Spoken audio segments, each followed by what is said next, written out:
सतगुरुदेव की जय। सर्वसंग से प्रार्थना है। सत्संग प्रारंभ हो रहा है। कृपया सत्संग स्थल पर शांतिपूर्वक विराजमान होकर के श्रद्धा से सत्संग सुने। परमेश्वर की प्यारी आत्माओं से पुनर्निवेदन है, सत्संग प्रारंभ हो रहा है। कृपया सत्संग स्थल पर शांतिपूर्वक विराजमान होकर के श्रद्धा से सत्संग सुने। सत सोही।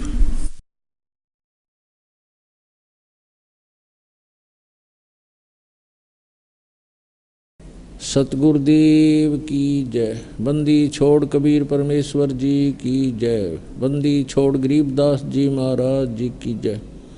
स्वामी राम देवानंद जी गुरु महाराज जी की जय हो।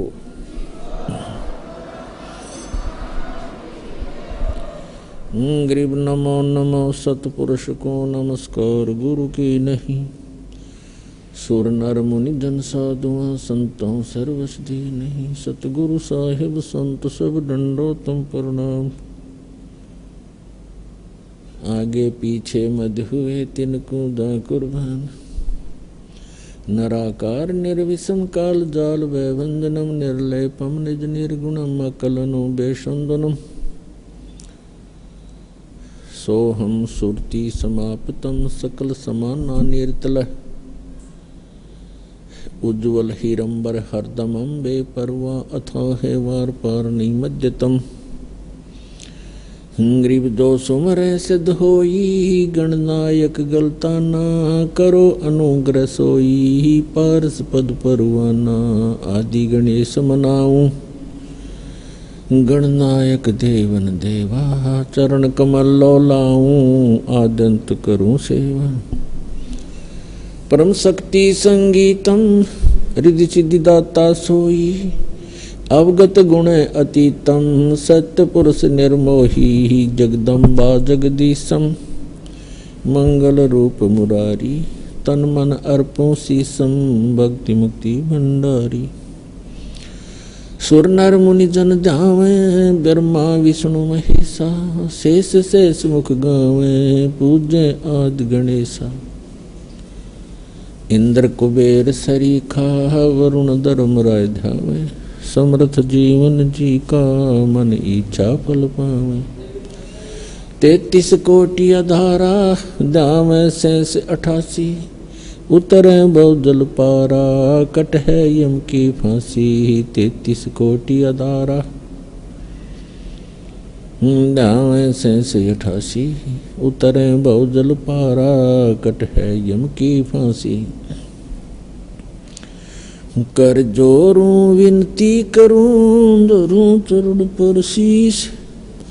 गुरु जी राम देवानंद जी महाराज ने दियो नाम बख्शीश। कोटि कोटि सिजदा करूं कोटि कोटि प्रणाम। चरण कमल में राखियो मैं बांधी जाम गुलाम। कुत्ता हूँ गुरुदेव का रामपाल दास का नाम। गले प्रेम की जेवड़ी जांखें चोहा जाऊं।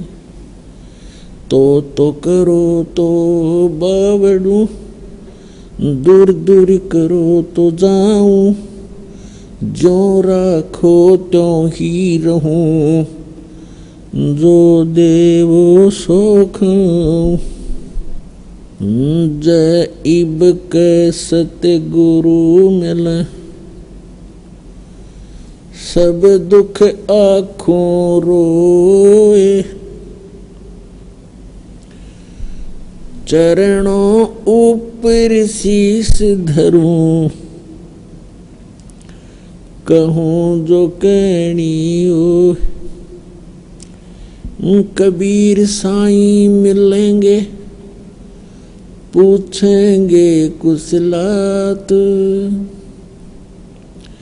आदि अंत की सब कहूँ अपने दिल की बात।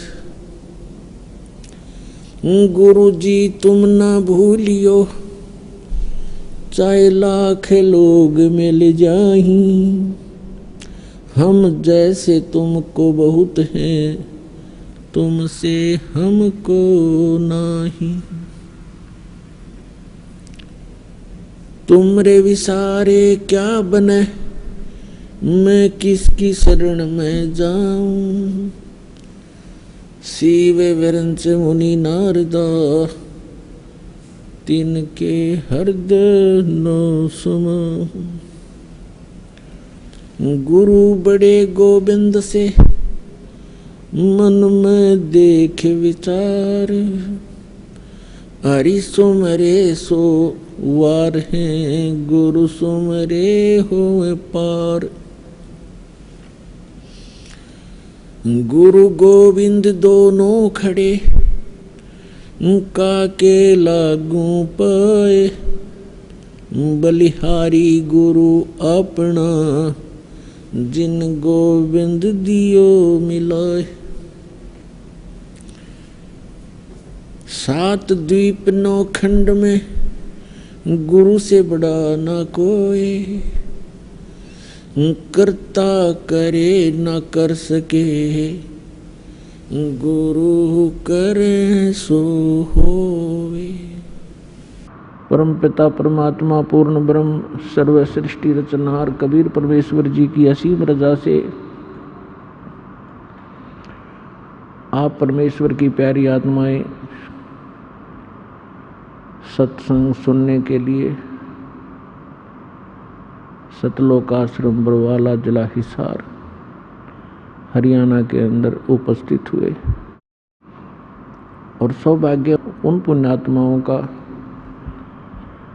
जिनको किसी भी माध्यम से परमात्मा का ये यथार्थ ज्ञान सुनने को प्राप्त होता है, किसी डीवीडी सीडी के माध्यम से, किसी पुस्तक के माध्यम से। तो पुण्यात्माओं, जब तक हम सत्संग नहीं सुनते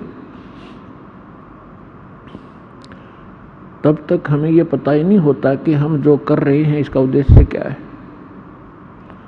मनुष्य जीवन जो हमें प्राप्त हुआ इसका टारगेट क्या है। सत्संग प्राप्ति से पहले हम अपने जो भी दिनचर्या को पूर्वजों से देखते हुए कर रहे थे उसी को अंतिम मान रखा था। और जहाँ भी हम जाते थे,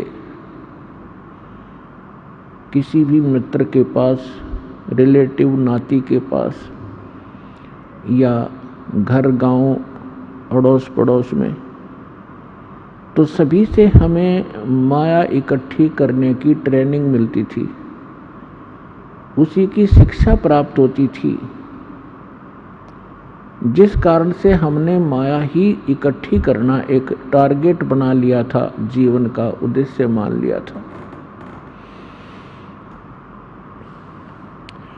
जीवन के मूल उद्देश्य से हम वंचित थे। आत्मा के अंदर एक विशेष कसक उसी दिन से बनी हुई है जिस दिन से ये भगवान से बिछुड़ी थी, सतलोक से।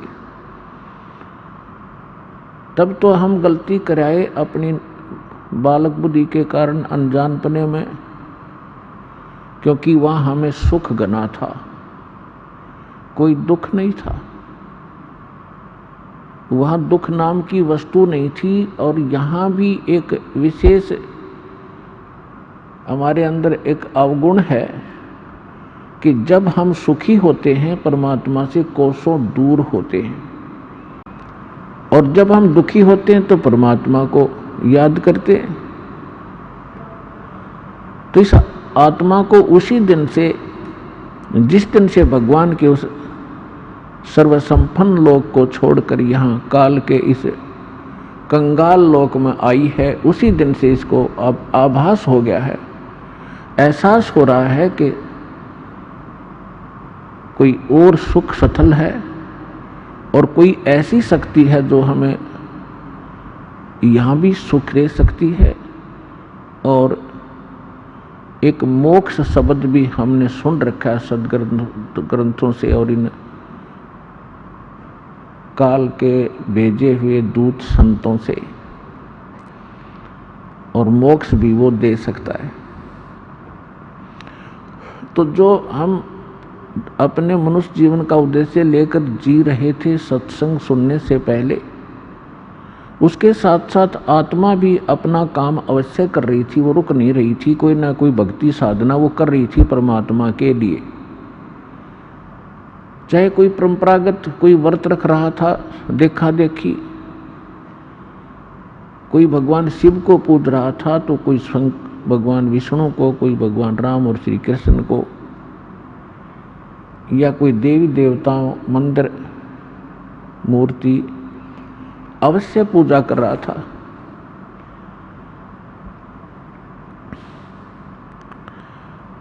जब हमें सतगुरु मिले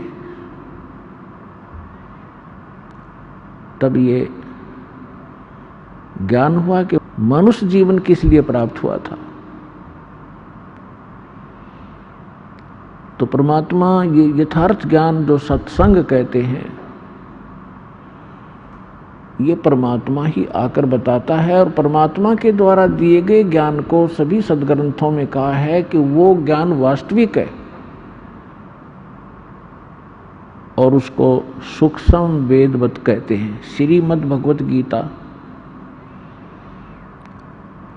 अध्याय नंबर 4 के श्लोक नंबर 25 से लेकर 32 तक गीता ज्ञान दाता कहता है कि कोई साधक तो देवताओं की पूजा करता है, कोई स्वाध्याय ही करता रहता है, कोई योग अभ्यास हठ योग आदि करके अपनी संतुष्टि कर लेता है, और ये समझ रहा होता है कि मैं जो साधना कर रहा हूँ ये पाप नाशक है। पाप नाशक मीन मोक्षदायक, पाप कटेंगे तो मोक्ष होगा। फिर तुरंत बताया है चौथे अध्याय के 32वें श्लोक में कि वास्तविक यथार्थ ज्ञान विस्तार के साथ सच्चिदानंद घन ब्रह्म की वाणी में कहा गया है। इन यज्ञों की वास्तविक जानकारी, यज्ञ माने धार्मिक अनुष्ठानों की वास्तविक जानकारी यथार्थ विस्तार के साथ ब्रह्मणे मुखे यानी सच्चिदानंद घन ब्रह्म ने, पूर्ण परमात्मा ने, सत्य पुरुष ने, परम अक्षर ब्रह्म ने अपने मुख कमल से बोलकर जो ज्ञान दिया है वो वास्तविक ज्ञान है। उसको तत्व ज्ञान, उसको सूक्ष्म वेद कहते हैं। और उस ज्ञान के समझने के बाद फिर सभी कर्मों से मुक्त हो जाएगा। चौथे अध्याय के 34वें श्लोक में कहा कि उस तत्व ज्ञान को जो भगवान आकर स्वयं बताता है, तत्वदर्शी संतों के पास जाकर समझ, वो तत्वदर्शी संत तुझे उस तत्व ज्ञान का उपदेश करेंगे। फिर जैसे वो बताएं ऐसे करना। यदि तुझे मोक्ष चाहिए और मेरे द्वारा बताए गए इस गीता ज्ञान के अंदर जो साधना मैं बताता हूँ, गीता अध्याय नंबर 8 के श्लोक नंबर 13 में अपना मंत्र बताता है, ओम इति एकाक्षरम ब्रह्म व्यवहारण माम अनुसमन यह परियाति तजन देहम सयाति परमाम गति। मुझ ब्रह्म का एक ओम मंत्र है, नथिंग एल्स। और अंतिम श्वास तक जो इसका सिमरण करता हुआ शरीर छोड़कर जाता है, वो इस ओम से मिलने वाली परम गति को प्राप्त होता है। ओम से मिलने वाली परम गति क्या है? ब्रह्मलोक। गीता अध्याय नंबर 8 के श्लोक नंबर 16 में कहा है कि ब्रह्मलोक पर्यंत, ब्रह्मलोक तक जितने भी साधक वहां गए हैं सभी पुनरावृत्ति में हैं, उनका जन्म मृत्यु सदा बना रहता है। गीता अध्याय नंबर 4 के श्लोक नंबर 5 और 9 में ये खुद कहता है कि अर्जुन तेरे और मेरे बहुत जन्म हो चुके हैं, तू नहीं जानता मैं जानता हूं। गीता अध्याय नंबर 2 के श्लोक नंबर 12 में, गीता अध्याय नंबर 10 के श्लोक नंबर 2 में भी स्वयं कहता है कि अर्जुन मेरी उत्पत्ति को ये देवता लोग नहीं जानते, क्योंकि ये मेरे से उत्पन्न हुए हैं। और ऐसा नहीं है कि तू और मैं और ये सभी जो सैनिक हैं, जनता है, पहले ना जन्मे हों, और ऐसा नहीं कि आगे फिर जन्म ना होगा। इति सिद्धम गीता ज्ञानदाता भी नाशवान है, इसकी जन्म मृत्यु होती है। इसलिए ये कहता है जो ज्ञान मैं दे रहा हूँ इसके आधार से तो जन्म मृत्यु सदा बनी रहेगी। और यदि तू जन्म मृत्यु से पूर्ण मोक्ष चाहता है तो सच्चिदानंद घन ब्रह्म ने जो ज्ञान दिया है अपने मुख कमल से, वो तत्व ज्ञान सूक्ष्म वेद है। उस सूक्ष्म वेद को उन तत्वदर्शी संतों से जाकर समझ। और उसके पश्चात कहाँ जाएगा? गीता अध्याय नंबर 15 के श्लोक नंबर 4 में, गीता अध्याय नंबर 15 के श्लोक नंबर 1 से 4 में स्पष्ट किया है, तत्वदर्शी संत की पहचान भी बताई है कि उल्टे लटके हुए संसार रूपी इस वृक्ष के सभी विभाग जो बताएगा, तना कौन है, डार कौन है, शाखा कौन है, पत्ते क्या है, सवेदवित वो तत्वदर्शी संत है। उसके पश्चात परमेश्वर के उस परम पद की खोज करनी चाहिए, जहाँ जाने के बाद साधक फिर लौट कर कभी संसार में नहीं आती, उनका पूर्ण मोक्ष होता है। गीता अध्याय नंबर 18 के श्लोक नंबर 62 में कहा कि अर्जुन, तू सर्वभाव से उस परमेश्वर की शरण में जा, सच्चिदानंद घन ब्रह्म की शरण में जा, उसकी कृपा से ही तू परम शांति को और सनातन परम धाम को प्राप्त होगा, जहाँ जाने के बाद फिर लौटकर कभी संसार में जन्म मृत्यु में नहीं आएगा। तो जो प्रसंग चल रहा है कि यथार्थ ज्ञान परमात्मा ही स्वयं आकर बताते हैं, वो परम अक्षर ब्रह्म चारों वेदों में, और चारों वेदों का निष्कर्ष श्रीमद् भगवत गीता में, इनमें इनकम्प्लीट नॉलेज है, इनकम्प्लीट स्पिरिचुअल नॉलेज है, आध्यात्मिक ज्ञान है। जैसे मैट्रिक तक का जो सिलेबस होता है वो गलत नहीं होता, लेकिन वो MA BA और BSc में काम नहीं आता, इनकम्प्लीट है लेकिन गलत नहीं है। तो हमने पूर्ण मोक्ष के लिए उस सूक्ष्म वेद की आवश्यकता पड़ेगी। यजुर्वेद अध्याय नंबर 40 के श्लोक नंबर 10 मंत्र नंबर 10 में कहा है कि कोई तो परमात्मा को संभवात्मा माने जन्म ले उत्पन्न होने वाला मानते हैं, जैसे श्री राम और श्री कृष्ण आदि 8-9 जितने अवतार हम मानते हैं ऐसे, और कुछ उसको असंभवात कहते हैं कि वो जन्म कभी लेता ही नहीं, निराकार है। परमात्मा कैसा है, साकार है, निराकार है, वो जन्म लेता है या नहीं लेता है, इसकी जानकारी तत्वदर्शी संत बताते हैं, उनसे सुनो। यानी वेद ज्ञान और गीता ज्ञान एक है। इसी प्रकार कुरान शरीफ के अंदर सूरत फुरकानी 25 आयत 52 से 59 में यही स्पष्ट किया है कि जिसने 6 दिन में सृष्टि रची और 7वें दिन तख्त पर जा बैठा, वो पूर्ण परमात्मा कबीर है, अल्लाह कबीर है। उसकी जानकारी किसी बाखबर से, तत्वदर्शी संत से पूछ लो, तो कुरान शरीफ का ज्ञानदाता भी उस परमात्मा के बारे में परिचित नहीं है, ऑप्शन छोड़ देता है। इसलिए कुरान शरीफ का ज्ञान भी इनकम्प्लीट है, रॉन्ग नहीं है। अब सूक्ष्म वेद में क्या बताया है? परमेश्वर से प्राप्त ज्ञान के आधार से श्री आदरणीय गरीबदास साहिब जी ने ऋग यजुसाम अथर्वणम, ये चारों वेद चतुर्भंगी रे, सूक्ष्म वेद साहेब का बाचे, सोए कहिए सतसंगी रे। ऋग यजुसाम अथर्वणम, ये चारों वेद चित्तभंगी रे, ये आपको यथार्थ ज्ञान न दे करके आपके मन को भ्रमित किए रहते हैं, शंकाओं में डाले रहते हैं, क्योंकि ये इनकम्प्लीट नॉलेज है। और सूक्ष्म वेद साहेब का बाँचै, सोए कहिए सतसंगी रे। तो सूक्ष्म वेद में परमात्मा ने स्वयं आकर के क्या बताया है? मानुष जन्म दुर्लभ है, मिलन बारंबार, तरवर से पत्ता टूट गिरे, वो बहोर न लगता डार। मानुष जन्म पाए कर, जो नहीं रटे हरि नाम, जैसे कुआं जल बिना फिर बनवाया क्या काम। अब मनुष्य जीवन का जो उद्देश्य हम लेकर जी रहे थे, और जब तत्व ज्ञान होता है उसके बाद हम हमारे जीने का उद्देश्य क्या होता है, उसमें दिन और रात का अंतर हो जाता है। परमात्मा हमें याद दिलाते हैं कि ये मनुष्य जीवन केवल परमात्मा की साधना के लिए प्राप्त होता है, मोक्ष प्राप्ति के लिए प्राप्त होता है। और जो श्रद्धालु सत्संग नहीं सुन पाते, सुख संवेद जिनको प्राप्त नहीं होता, वो भक्ति करके भी असफल हो जाते हैं। अपने आत्मा इस विश्व के अंदर कहीं सत्संग नहीं है, इस सतलोक आश्रम बरवाला को छोड़कर। अब जो श्रद्धालु प्रथम बार सुनते हैं इस बात को, इस वचन को, उनको थोड़ा खटकता है।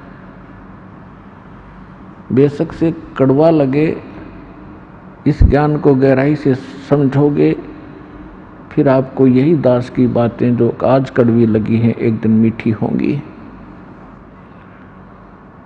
सत्संग वही होता है जो सदग्रंथों के अनुकूल हो, सदग्रंथों में छुपे गूढ़ रहस्यों को आधार मानकर ज्ञान दिया जाए और सूक्ष्म वेद जिसका आधार हो। तो दास के पास वो सूक्ष्म वेद उपलब्ध है। सूक्ष्म वेद कबीर वाणी कहलाती है, कबीर सागर कहलाता है, कबीर बीजक, कबीर जी की साखी, कबीर शब्दावली, कबीर जी के दोहे शब्द, ये सभी मिलाकर के सूक्ष्म वेद है, सबसम वेद है, ये तत्व ज्ञान है। लेकिन तत्व ज्ञान को समझना भी कोई बालकों का खेल नहीं है। जिस पर कृपा परमात्मा की होती है वही इसको समझ पाता है। इस दास के ऊपर उस कबीर भगवान की, कबीर परमेश्वर की एक विशेष रजा हुई है कि दास को वो दिव्य दृष्टि दे दी, जिससे दास ने इस सूक्ष्म वेद रूपी जंगल से, वन से वो जड़ी निकाल ली जो औषधि में काम आती है। एक वन जंगल के अंदर बहुत प्रकार के पौधे होते हैं, पेड़ होते हैं, जड़ी बूटियां भी होती हैं, और उन जड़ी बूटियों के भी किसी के पत्ते काम आते हैं, किसी की मूल काम आती है, किसी की छाल ही काम आती है। तो इस प्रकार ये कबीर पंथी जितने भी या अन्य संत परमेश्वर कबीर जी की वाणी को आधार मानते रहे, वो इसको समझ नहीं सके, क्योंकि ये सूक्ष्म वेद है और वो उन अन्य वेदों को ही नहीं समझ सके जो आम उपलब्ध थे। तो यहाँ कहते हैं, गुरु बिन वेद पढ़े जो प्राणी, समझन सार रहे अज्ञानी। गुरु बिन काहुन पाया ज्ञाना, जो थोथा बुस छिड़े मूड किसाना। तो पुण्यात्मा इस दास के ऊपर रजा हुई है परमेश्वर की। परमात्मा के सूक्ष्म वेद को अच्छी तरह समझा, उसी की रजा से। जीव के सत्र का काम नहीं है कि वो सदग्रंथों को अपने लेवल से, अपने सत्र से समझ सके। इन सदग्रंथों की वाणियों को याद किए आपको बहुत मिल जाएंगे। गीता जी के लगभग सभी श्लोकों को याद कंठस्थ किए हुए भी व्यक्ति मिल जाएंगे।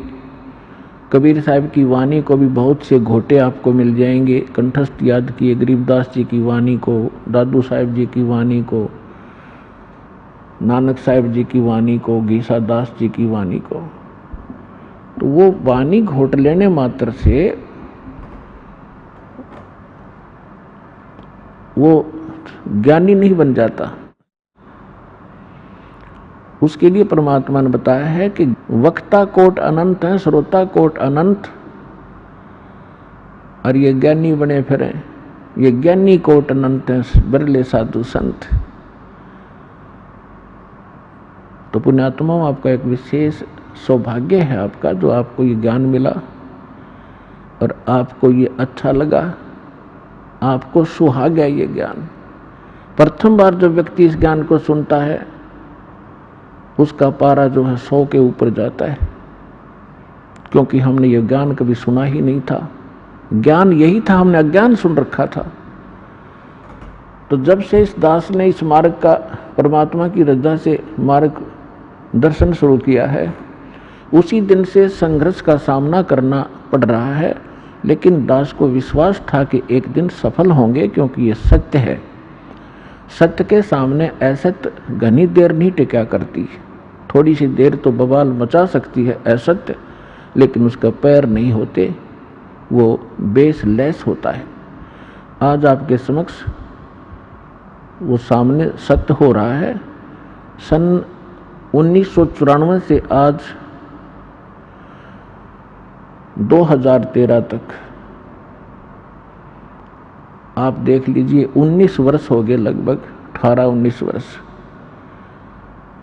और इतने संघर्ष के बाद आज हम ऐसे ऊपर हुए हैं, क्योंकि इसका कारण ये रहा कि आज परमात्मा ने सबसे पहले अपने बच्चों को शिक्षित किया।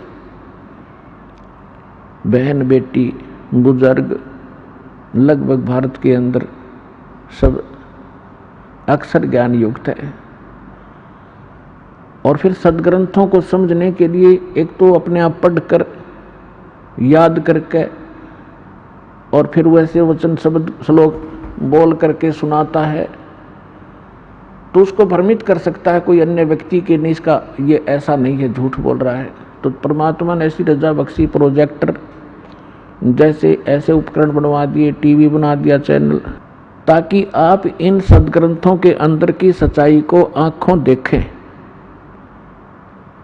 और यही हमें परिणाम मिला है, अच्छा परिणाम मिला है कि आप जी अब दृढ़ हो गए, आपको कोई डगमग नहीं कर सकता, चाहे कितनी बात बना ले।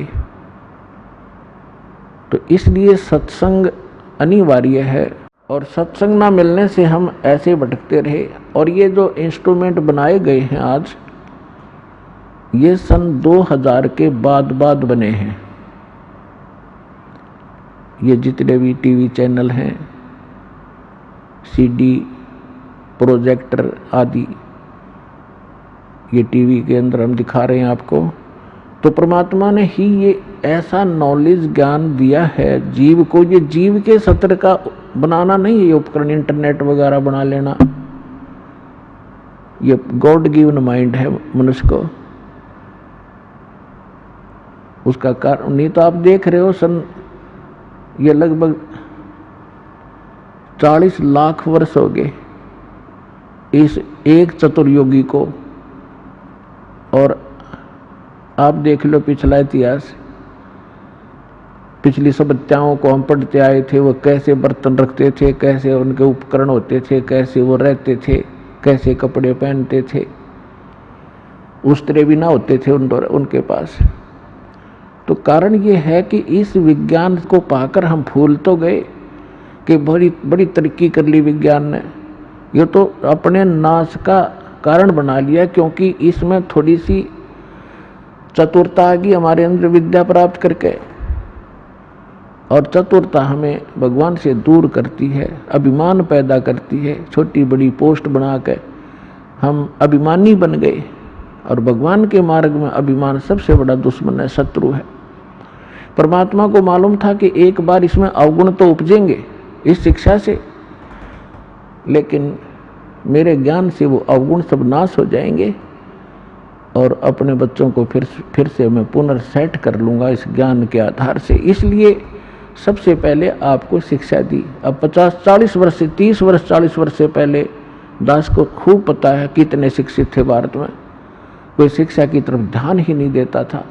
अब परमात्मा ने प्रेरणा की, भले ही इन्होंने उद्देश्य रोजी रोटी रोजगार ही और माया जोड़ना ही उद्देश्य रखा है, लेकिन पढ़े जरूर। और उस पढ़ने का, उस पढ़ाई का अब आपको लाभ मिल रहा है, ये याद रखना। और कुछ दिन में आपकी ये कंसेप्ट कति क्लियर हो जाएगा जब आप इस बात से परिचित होंगे। परमात्मा के इस मिशन से परिचित होने के उपरांत इस शिक्षा का कार्य केवल रोजी रोटी नहीं है, हमने उद्देश्य रोजी रोटी बनाकर ये ग्रहण की, जैसे भी की परमात्मा की दया ही हुई है। अब इसका सदुपयोग होगा परमात्मा पाने के लिए, मोक्ष कराने के लिए। तो परमात्मा ने आके बताया है कि आप इस लोक में किस लिए जी रहे हो, किस लिए रह रहे हो। क्या बताते हैं भगवान? यदि आप कोठी, बंगले और बैंक बैलेंस बनाने के लिए ही जी रहे हो तो ये भी आपकी भारी भूल है। उसके लिए क्या उदाहरण देते हैं? सर्व सोने की लंका थी, वो रावण से रणधीरे, एक पलक में राज बिराजियो, जम के पड़े जंजीर, मन तू सुख के सागर बस रे, बाई और न ऐसा यस रे।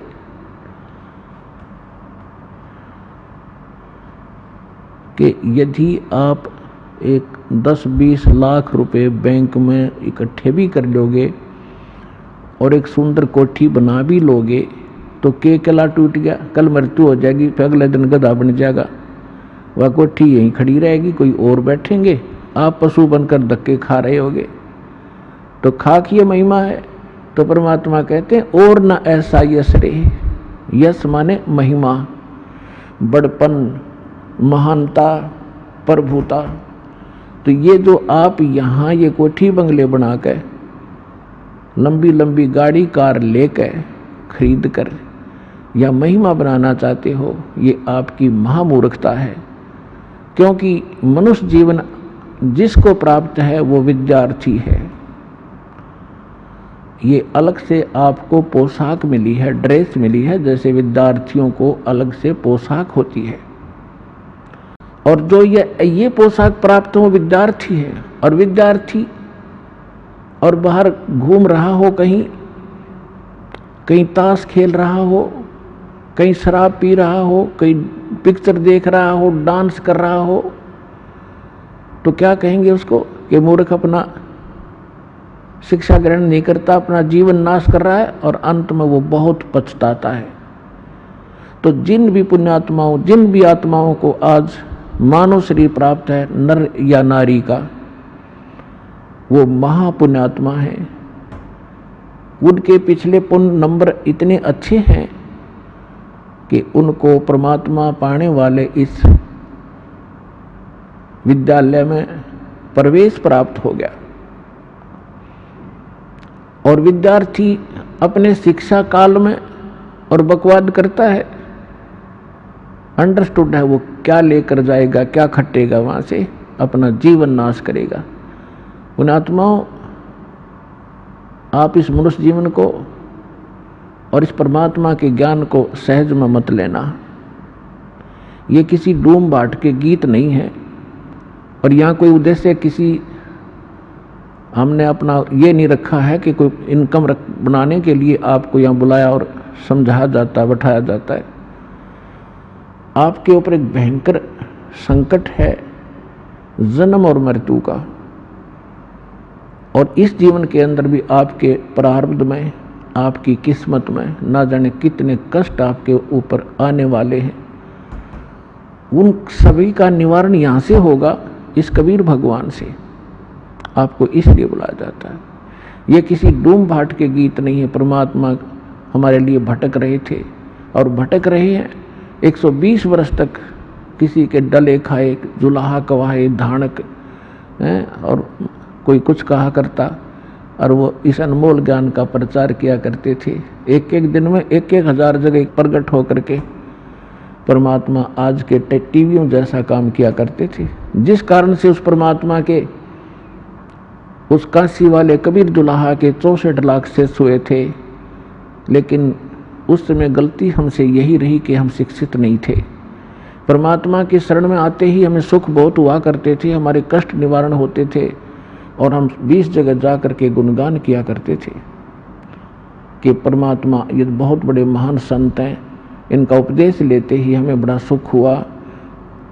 ऐसे वो दयालु हैं, क्योंकि उनसे अपने बच्चों का दुख देखा नहीं जाता, और वो कोई ना कोई कारण बनाकर कहीं ना कहीं प्रकट हो जाते थे। तो उस समय ऐसी कन्वेंस नहीं थी, ऐसा जैसे कहीं भी आज तो जैसे कोई ये कहे कि परमात्मा वहाँ सत्संग कर रहे थे, कहाँ, चूरू जिला में 1000 शहरों में, 1000 गांवों में तो प्रकट होंगे, तो उसी समय मोबाइल पे फ़ोन कर दे कि यहाँ भी सत्संग हो रहा है, वहाँ भी सत्संग हो रहा है, वहाँ खड़े थे गुरुजी, वहाँ खड़े थे। तो एक जादूगर बनाने लग जाएंगे आज के लोग, जादूगर कहने लग जाएंगे, मानना तो दूर रहा। तो इसलिए परमात्मा ने टेलीविज़न बनाए ताकि एक जगह मेरा दास मेरी महिमा गावेगा और करोड़ों जगह जा करके वो ज्ञान सुनावेगा। इन टीवियों के माध्यम से सबको पता लग जाएगा। तो उस समय परमात्मा आए थे, हमारे लिए भटक रहे थे, हम दुखी थे, हमें सुखी किया। प्रथम मंत्र देकर हमें इतना धनी बना दिया कि अभी तक आप मनुष्य जीवन प्राप्त करते हुए आ रहे हो, सन 1398 से आज तक। और मनुष्य का जीवन दो प्रकार से प्राप्त होता है। एक तो टर्न वाइज होता है, जो 83 लाख योनियों का दुख भोग कर उसको एक मनुष्य जीवन तो मिलता ही मिलता है। और दूसरी प्रकार का ये होता है जैसा कि पिछले जन्मांतरों के शुभ संस्कारों से लगातार 10, 20, 50 जन्म भी मनुष्य के हो जाते हैं। और यदि उन मनुष्य जीवन में कोई संत और सदगुरु नहीं मिले तो फिर वो प्राणी 84 लाख योनियों के उस कष्ट में चला जाता है, उस चक्कर में गिर जाता है। तो आपके ऊपर 600 वर्ष पहले परमात्मा मेहर कर गए थे, आप वही आत्माएं हैं। देखो कौन कहाँ से आ रहा है। हरियाणा हमारे सबसे निकट है, इसके अंदर हम रह रहे हैं। यहाँ के लोग कितने आ रहे हैं और बाहर से कितने बच्चे आ रहे हैं परमात्मा के। तो जहाँ जहाँ भी वो पुण्यात्मा जो 64 लाख सन 1398 से सन 1518 तक परमात्मा के संपर्क में आए, उनको आशीर्वाद प्राप्त हुआ, तो वो बैटरी चार्ज कर गए आपकी। तो वही बैटरी चार्ज आज तक काम कर रही है कि आपके अंदर परमात्मा की तड़प भी है। आप रह नहीं सकते भगवान के बिना। कोई कुछ साधना कर रहा था, कोई किसी संत के फंसा हुआ था, कोई कहीं गया हुआ था। तो वही बच्चे जो जहाँ जहाँ भी जन्मे वो तो पहले आएंगे ही आएंगे, 64 लाख तो आने ही आने हैं।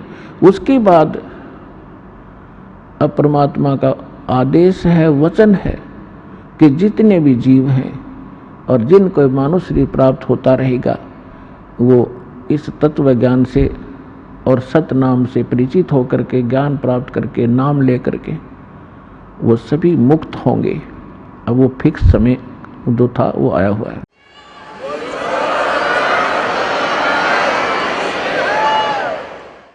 अब जो प्रसंग चल रहा है कि आप विद्यार्थी हैं सभी, और विद्यार्थी भी कई दो सत्र के होते हैं। एक तो थोड़े से ज्ञान में टीचर की बात को समझकर बहुत अच्छी तरह अपना कार्य प्रारंभ कर देते हैं। कुछ विद्यार्थी ऐसे होते हैं जिसको कुछ अधिक मेहनत की आवश्यकता होती है। तो इसी प्रकार जिनको 84 लाख योनियों में से निकल कर जो आए हैं, वो भी बार बार सत्संग सुनने से अवश्य उनके अंदर ये भक्ति बीज प्रवेश होगा, वो भी स्टार्ट हो जाएंगे। तो पुण्यात्माओं,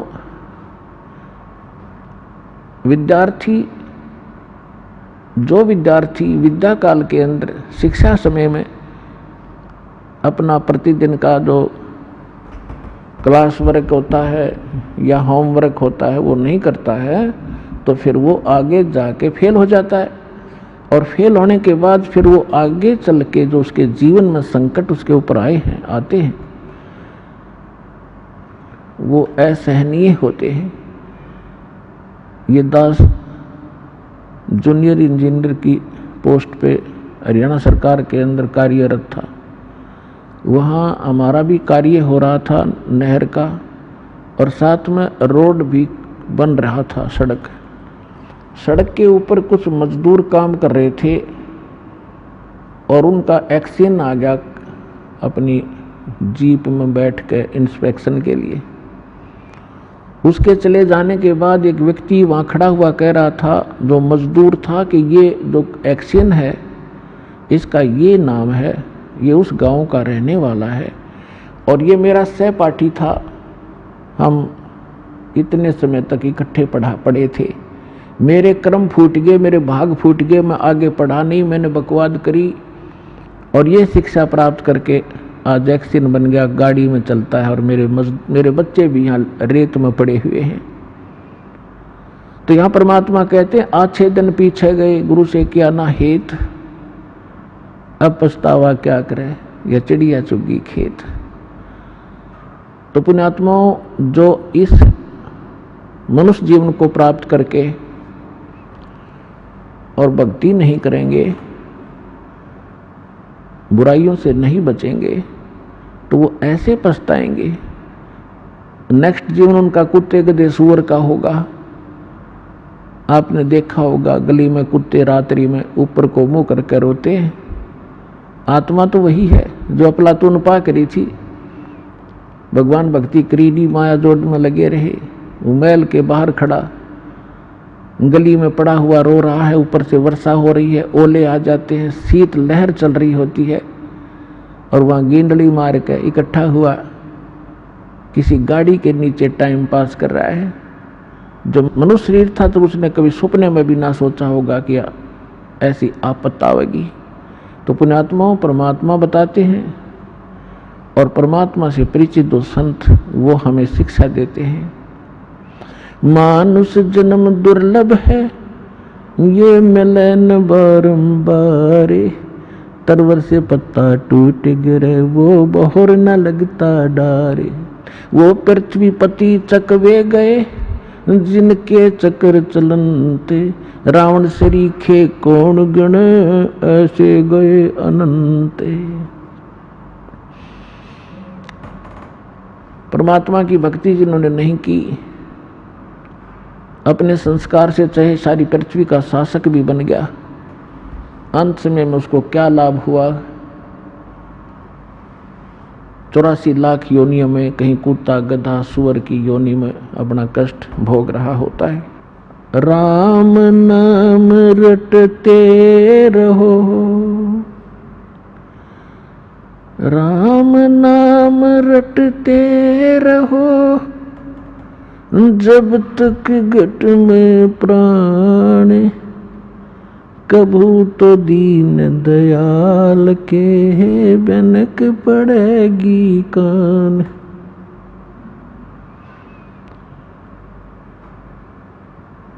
राम रटत कन्या भली, साकट भलो न पूते, छेरी के गल में गलथना, जिसमें दूध न मूत।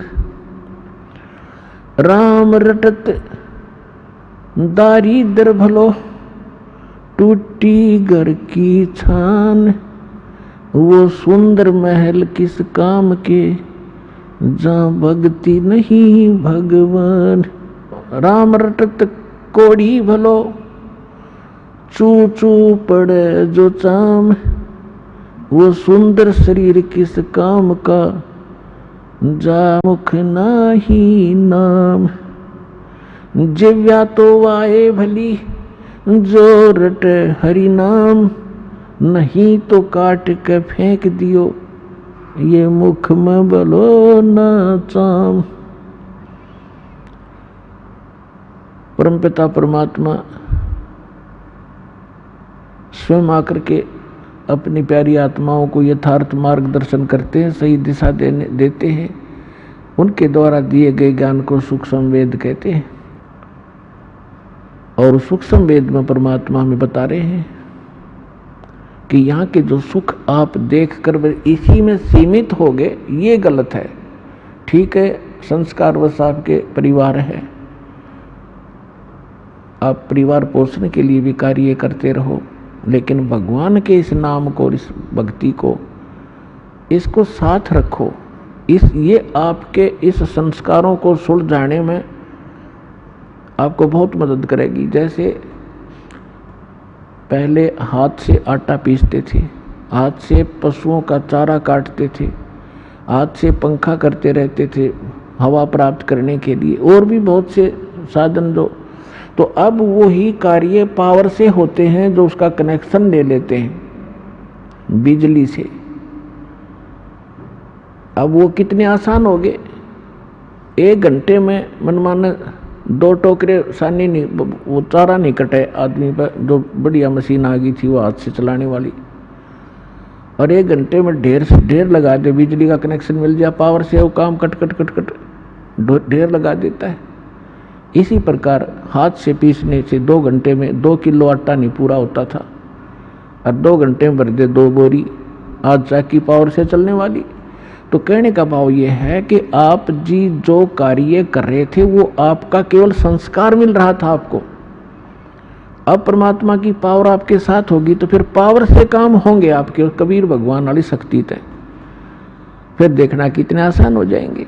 तो हमें ये साथ रखना था, लेकिन हमने साथ रखा लेकिन वो कनेक्शन ठीक नहीं था, वो पावर पूरी नहीं थी जो हमारे काम कर सके थी। जैसे हम अन्य देवताओं की पूजा करते थे तो उनकी आप बैटरी कुछ सीमित सीमा की होती थी और उनसे हमारे सब काम नहीं हो पाए थे, और उन्होंने भी एक नियम बना रखा है कि जो जैसे कर्म करेगा उतना ही फल मिलेगा। किसी के प्रारब्ध में कोई भी दुख है तो वो देवता यहाँ तक कि ब्रह्म तक और ये जो परब्रह्म जिसको कहते हैं अक्षर पुरुष तक, ये आपके प्रारब्ध में आपके किस्मत में पूर्व निर्धारित जो संस्कार हैं उनमें कोई परिवर्तन नहीं कर सकते।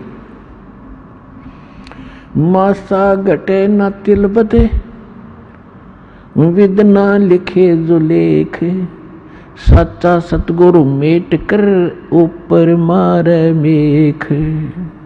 तो पुण्यात्माओं, जब पूर्ण परमात्मा का नुमाइंदा, उसका कृपा पात्र संत या स्वयं मालिक आते हैं, 600 वर्ष पहले स्वयं परमात्मा आए थे और उसमें कोई ऐसा प्रचार प्रसार का साधन नहीं था जैसा आजकल उपलब्ध है। आज तो कोई भी लल्लू पंजू जिसको मीडिया में टाइम मिल जाता है टीवी के ऊपर बोलने का समय, वे 1 लाख 2 लाख न मूर्ख बना ले, क्योंकि जिज्ञासु उसको संत जानकर उसके पीछे लग लेते। और उस समय 64 लाख शेष परमात्मा के हुए थे, वो कोई ज्ञान से नहीं। ज्ञान तो परमात्मा ये वाणी बोलते ही थे जो आत्मा को खींचती है, लेकिन उनको सुख दिए थे। वो दुखी देख नहीं सकता अपनी प्यारी आत्माओं का, वो परमात्मा है, दयालु है। तो वो क्या बताते हैं, तो उसके लिए बताया है कि मासा घटे न तिल बधे विद ना लिखे जो लेख, और सच्चा सतगुरु मेट कर ऊपर मारे मेख। अब सच्चा सतगुरु कहा है गरीबदास जी ने कि जैसे गुरु, वैसे गुरु शब्द पर्याप्त है। गुरु का अर्थ होता है मार्गदर्शक, लेकिन ये नकली गुरु हो गए इसलिए सतगुरु कहा। अब कलयुग में ये सतगुरु भी नरे हो गए, जैसे राधा स्वामी, धन सतगुरु, ये सारे अपने आप को सतगुरु बोल रहे हैं, और कक का पता नहीं है भी सी अध्यात्म मार्ग का। तो इसलिए सच्चा सतगुरु कहा। काल ने उलझाने में कसर नहीं छोड़ रखी इस अध्यात्म ज्ञान को। कबीर साहब कहते 9 मन सूत उलझिया ये ऋषि रहे जखमार, और सतगुरु ऐसा सुलझा दे उलझा ना दूजी बार। तो वैसा सुलझा दिया पुण्यात्माओं। इस कलयुग में यो अध्यात्म ज्ञान नहीं उलझेगा, चाहे कोई सर पटक लियो, भक्ति करियो चाहे ना करियो, वो अलग बात है। अब क्या कहते हैं कि मासा घटे न तिल बधे, किसी भी साधना से आपके प्रारब्ध के अंदर, आपकी किस्मत में जो लिखे हुए आपके संस्कार हैं, जो आपके ऊपर कष्ट आने हैं, मृत्यु होनी है, वो चेंज, वो बदल नहीं सकते। लेकिन पूर्ण संत, उस कबीर परमात्मा का सच्चा नुमाइंदा, उसको खत्म करके, मिटा करके ऊपर मेख मार देना, यानी फॉर एवर दोबारा पनप नहीं सकते। मेख मारने का अर्थ ही होता है।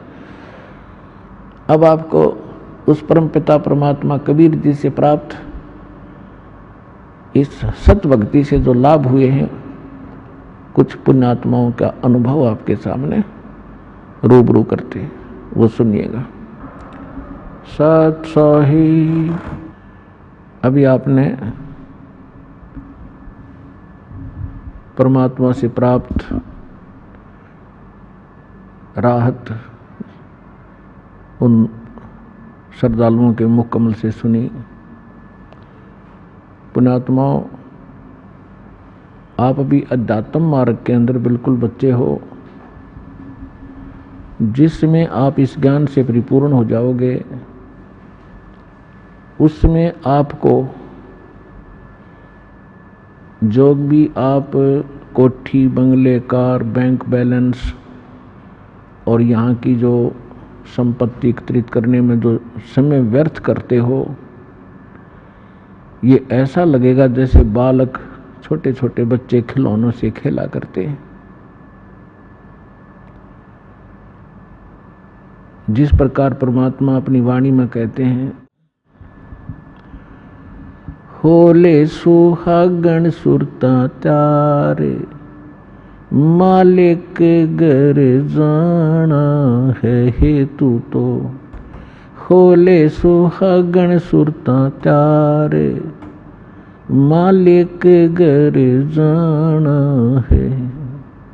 नाले धोले ओढ़ पैर लेकर 16 सिंगार, नाले धोले ओढ़ पैर लेकर 16 सिंगार।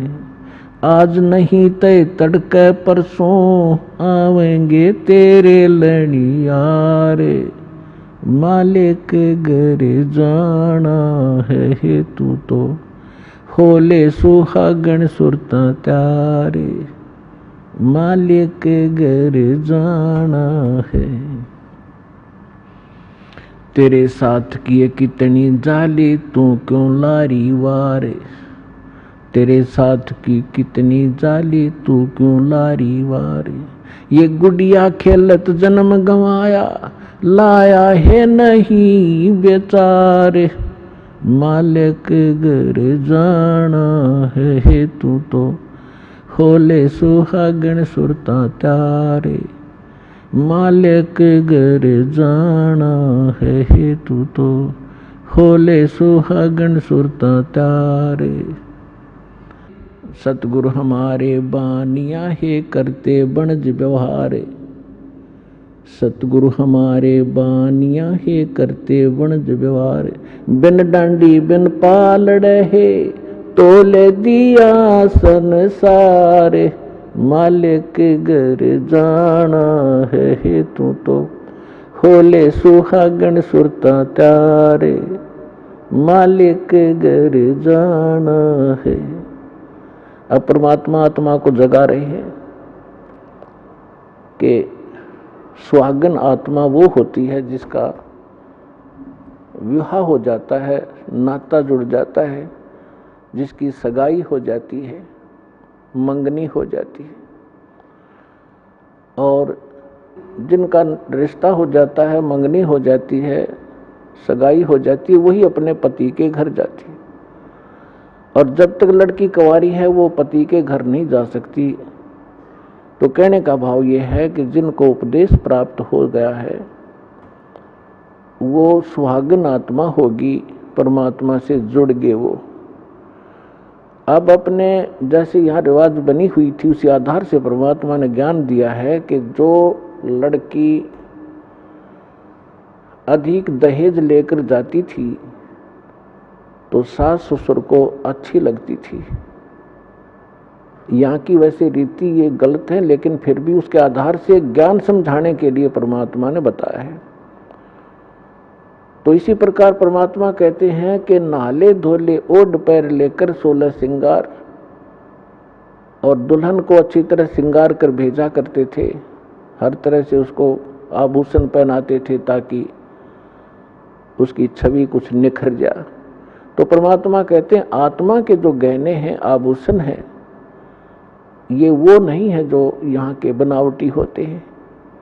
सील, संतोष, विवेक, अक्षमा, दया, सुमरण, भक्ति, दान, साधु सेवा, विनम्रता, ये गहने होते हैं सब एक आत्मा के। कहते हैं ये सभी आभूषण ग्रहण कर, और आज नहीं तो कल मृत्यु होगी, तुझे जाना होगा। फिर बताते हैं कि तेरे साथ की कितनी जाली, जिन महापुरुषों का मोक्ष हुआ, जिन्होंने जिस सत्र की साधना की वही क्योंकि इस कबीर परमात्मा की ज्ञान से तो उस समय कोई परिचित थे नहीं कि कौन कौन मुक्त हुए, ना वो विश्वास मानते थे कि सचमुच ये मुक्त हुए हैं। हम किन को मुक्त मानते थे? ध्रुव, प्रहलाद, मीरा बाई आदि जितने तो उनके उदाहरण देकर बताए जाते हैं कि तेरे साथ की कितनी जाली, ध्रुव, प्रहलाद, मीराबाई आदि ये महापुरुष, और तुम क्यों लारी वार, और गुडिया खेलत जन्म गंवाया, ओए होए तने लाया नहीं विचार। अपना आत्माओं, जब तक ये तत्व ज्ञान से आप परिचित नहीं होते तब तक आपको यहाँ की कोठी, यहाँ के बैंक बैलेंस, बढ़िया गाड़ी, गांव में प्रभुता और खूब आदरमान हो, ये बहुत अच्छे लगते हैं। जिसमें आपको ये ज्ञान होगा उसमें आप देखोगे आपकी आत्मा एकदम यहाँ से उल्टी हो जाएगी। आपको अच्छे ही नहीं लगेंगे। ये कैसे नहीं लगेंगे? जैसे अब तो बच्चे ऐसा नहीं खेलते, अब तो सीधे स्कूल जाने लग जाते हैं। 3-4 वर्ष के होते उसको स्कूल भेज देते। पहले पुराने समय में क्या होता था कि छोटे छोटे बच्चे खेलते ही रहते थे। छोटी लड़कियां हमने विशेषकर देखा, जो बड़ी लड़कियों का विवाह हो जाता था उनके लिए घर पे टेलर बुला करके उनके कपड़े सिलवाए जाते थे, और उन कपड़ों से बचे हुए कटपीस, छोटे छोटे 2-2, 3-3 इंच के कपड़े होते थे, टुकड़े, उनको छोटी लड़कियां उठा लेती थी और वो नकल किया करती थी। क्या नकल करती थी कि जैसे पहले क्या करते थे, हमने देखा हमारे विशेषकर ये रीति थी कि लड़की जब अपनी ससुराल जाती थी उससे पहले उसका दुष्प्रचार करते थे, दहेज। उसमें कहते थे 30 कपड़े, सूट, तिल बोला करते। आगे वालों की यानी आगे ससुराल वालों में किसी सासू की, नंद की, पीतस की, तायस की, दादस की, ऐसे, और फिर वो आगे वालों की, और 20 लड़की की, वो अलग अलग कपड़े रखे जाते थे। तो वो लड़की छोटी सी क्या करती थी, उन छोटे छोटे टुकड़ों को इकट्ठा करके और ऐसे ही अलग अलग रख लेती थी कि ये 30 आगे वालों की, ससुराल वालियां की, और ये 30 अरे गुड्डा बनाती है, गुडिया बनाती, उनका ब्याह करती, उनके साथ खेला करती थी। और उस जो उसने रखे हुए थे ना छोटे छोटे जितने टुकड़े, जिनको वो सूट मान कर रखे हुए थी, उनमें से कोई दूसरी बहन या भाई निकाल लेता 1-2 उस टुकड़े को, तो इतना बुरी तरह रोया करती, पैर पीटा करती, हाय मेरी तिल उठा ली, मेरा सूट उठा लिया। जब उससे पूछा करते थे कहाँ से उठा लिया, कि ये 40 थे, आज इसमें 2 घट गए वो टुकड़े। और जब वो बेटी युवा हो जाती है, उसका विवाह होता है, तो फिर उसको पता चलता है, जब युवा हो जाती है उसको ओरिजिनल सूट का पता लगता है, ओरिजिनल दुल्हा और दुल्हन का पता लग जाता है। तो फिर उसको कहे कि ले आजा खेल ले, इनके साथ वो कभी नहीं खेल सकती। तो पुण्यात्माओं, आज जो आप यहाँ की संपत्ति, कोठी, कार, बंगला बनाने में अपना जीवन नाश कर रहे हो, ये गुडिया वाला खेल खेल रहे हो। और जिस समय आपकी ये मैच्योर हो जाएगी, आपकी बुद्धि, आपके विचार परमात्मा के अध्यात्म ज्ञान से, फिर आपको कोई कहेगा ना ये कोठी बना ले, बंगला बना ले, आज एक प्लाट दिवाऊं, होगा बस भाई, अब तो सतलोक में प्लाट खरीद देंगे, यहाँ तो बतेरे खरीद लिए। कहते कोट जन्म तन भर मत होगे, कुछ ना हाथ लगा रे, कुकर सुकर खरबया बोरे, कौआ हंस बुगारे। कोटि जन्म तू राजा की, ना मिटी न मन की आशा, भिक्षुक होकर दर दर घूम्या, मिला न निर्गुण रासा। इंद्र कुबेर ईश की पदवी, ब्रह्मा वरुण धर्मराया, विष्णुनाथ केलपुर को जाके फिर भी वापस आया। असंग जन्म तन मरता होगे, जीवित क्यों न मरे, 12 मद महल मुठ बोरे, बहुर न दे धरे। दोजक बैष्ट सभी ते देखे, राजपाट के रसिया, 3 लोक से तरपत नाही, ये मन भोगी खसिया। सतगुर मिले तो इच्छा मिटे, पद मिल पदे समाना, चल हंसा उस लोक पुठाऊं, जो आदि अमर अस्थाना। चार मुक्ति जहाँ चंपी करती माया होरी दासी, दास गरीब अभय पद पर से वो मिले राम अविनाशी। जिन महापुरुषों को परमात्मा मिले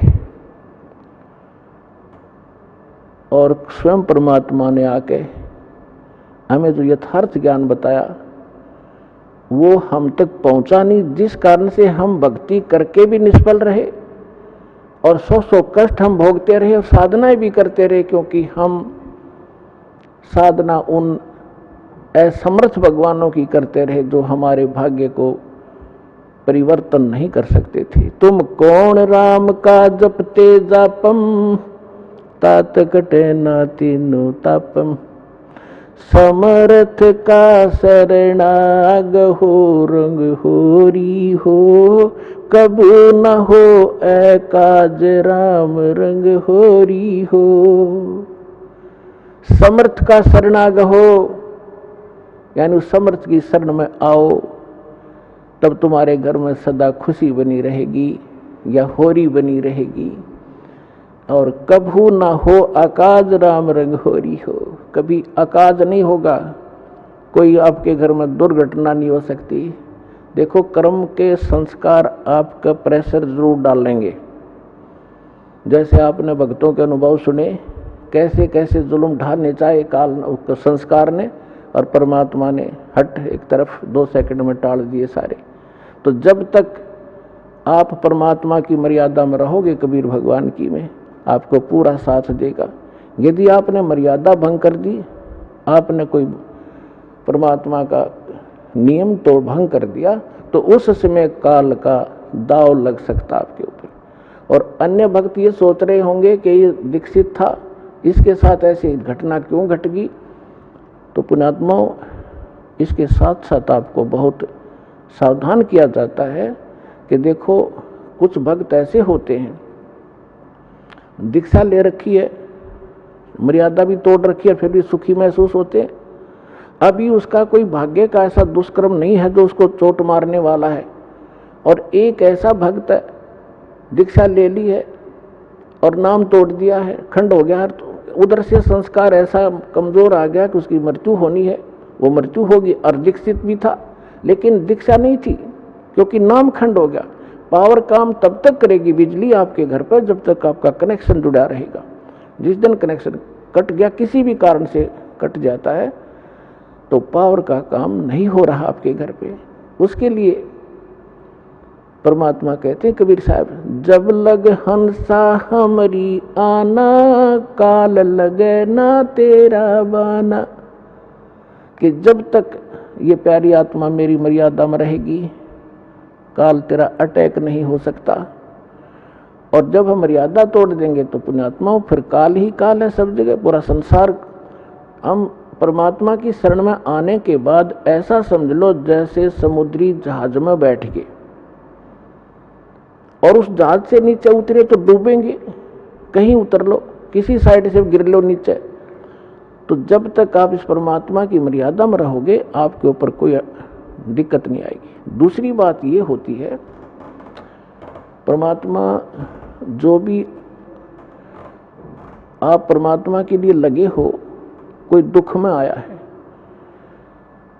यहाँ दुख तो आपको फ्री ऑफ कॉस्ट यानी रूंगे में आपको लाभ दिया जाएगा। ये हमारा यहाँ का मेन उद्देश्य नहीं है कि आपको ये सुख दें, लड़का दें, लड़की दें, कोठी दें, बंगले, और कोई कष्ट संकट है, कोई 3 ताप से पीड़ित है।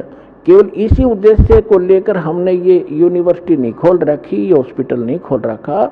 हमारा मूल उद्देश्य है जन्म और मृत्यु के दीर्घ रोग का नाश करने का, ये मूल काम है। इसके साथ साथ हम जो आपको यहाँ की जो और दुख हैं तो वो पहले निवारण किए जाते ताकि आपकी आस्था बढ़े भगवान में। और उसके बिना आप भगवान को पहचान नहीं सकते। अब जैसे कोई ऐसे जादू जंत्र करता था, सिद्धियां दिखाता था, तो धर्मदास जी कह रहे थे कि भगवान वो ऐसा संत है ऐसे चमत्कार करता है। परमात्मा बोले वो संत नहीं जो चमत्कार करता है, वो महामूर्ख व्यक्ति है। और फिर उसी समय परमात्मा ने कहा कि वो संत नहीं जिसे चमत्कार भी ना हो।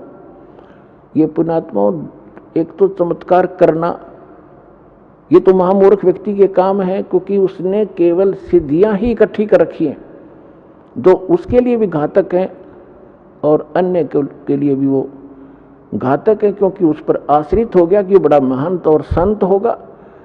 और फिर कहा कि वो संत ने जिसे चमत्कार ना हो, संत चमत्कार नहीं करता, आप तो क्या करे, उसके पास इतनी समर्थ शक्ति होती है, उसका उद्देश्य चमत्कार करने का नहीं होता, उद्धार करने का होता है। और वो सुख वैसे ही होते हैं जिनको लोग चमत्कार मानते हैं, या तो बिना गिनती के होंगे आपके घर पे, क्योंकि यह समर्थ शक्ति का साथ रहेगा आपके साथ। तो क्या बताते हैं, तो परमात्मा हमें याद दिलाते हैं कि जब तक आप हमारी मर्यादा में रहोगे, आपको यहाँ के सारे सुख भी देंगे जिनको आप सुख मानते हो। अब पुण्यात्माओं, जो 3 ताप के कष्ट भी आपके कहीं नहीं कटे।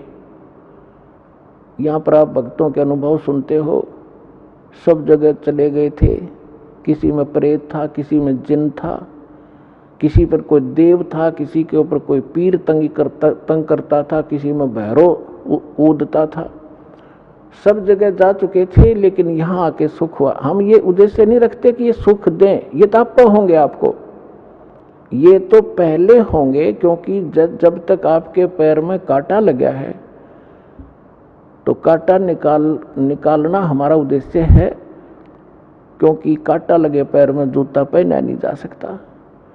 अब जैसे आप पहले हम सुनते थे, किसी भी संत के पास दुखी जाता था तो पहले तो अपने जंतर मंत्र बताता, ये कर दो, वो बोल दो, 5 कपड़े रख दो, ऐसे श्राद्ध निकाल दो, ऐसा दान कर दो, मैं तुम्हारा मंत्र जाप करूंगा। जब कुछ नहीं होता था, लास्ट में ये कहते थे कि ये तो आपके भाग्य में लिखा हुआ है, आपके प्रारब्ध का कष्ट है, ये तो भोगना ही पड़ेगा। और फिर भी कहता था, ले राम नाम का जाप करते ही रहना। अपने आत्माओं, जैसे किसी के पैर में कांटा लगा हो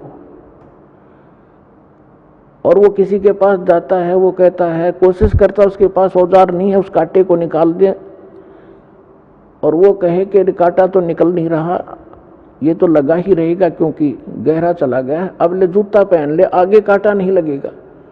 तो कांटा लगे पैर में जूता नहीं टिक सकता, पहले कांटा निकले और फिर उसको सलाह दी जा कि फिर जूता मत निकाल देना, नहीं तो ये पीड़ा फिर आ जाएगी आपके ऊपर। तो फिर वो व्यक्ति उस पीड़ा से परिचित है और फिर वो कभी जूता उस मार्ग में निकाल लेने का। तो पुण्यात्माओं, जो दुखी व्यक्ति यहाँ आते हैं सौभाग्य है उनका, जो सुख में आते हैं उनका भी सौभाग्य है, लेकिन जो दुख में आते हैं वो ज़्यादा स्थिर होंगे, क्योंकि सुख तो होगा ही होगा। ये तो सुखदाई भगवान है, समर्थ परमात्मा है, सुख का सागर है, ये दुख नहीं देता, और सुख इतना देगा बहुत गना आपको। और फिर थोड़ा सा यहाँ गाइडलाइन इसलिए दी जाती है क्योंकि आप मार ना खा जाओ भक्ति मार्ग में। इस मार्ग पर टिका रहना कठिन है, उसके लिए आपको ये फाउल पॉइंट बताए जाते हैं और साथ में गाइडलाइन दी जाती हैं जो आपके इस भक्ति मार्ग में सहयोगी होंगे। कुछ भक्त हमारे अन्य दुखियों को लाते हैं अपने पड़ोस से, रिश्तेदारों को समझा बुझा के, चलो वहाँ ठीक हो जाओगे, चलो वहाँ ठीक हो जाओगे, जाते सुख हो जाएगा, स्वस्थ हो जाओगे। तो पुण्यात्माओं, क्योंकि आपको मालूम है कि ऐसे होता है, लेकिन जो केवल यहाँ इसी उद्देश्य से आता है कि मैं ठीक हो जाऊं बस, तो उसका अगले उद्देश्य से भी परमात्मा परिचित है कि ये केवल झाड़ा लुहान आया है और ये ठीक हुआ फिर दोबारा नहीं आएगा। तो परमात्मा पुण्यात्माओं, इस दास ने 1994 से लेकर आज तक इस परमात्मा के से काफ़ी निकट सानिध्य का अवसर मिला है, और जो मालिक ने परमात्मा की शरण में इस दास के माध्यम से आने वाले भक्तों के सुख देखे हैं वो अद्वितीय है। लेकिन हमारी जब तक हम ज्ञान से परिचित नहीं होते तो आप कभी भी डगमग हो सकते हो। एक गांव में हमारा भक्त था,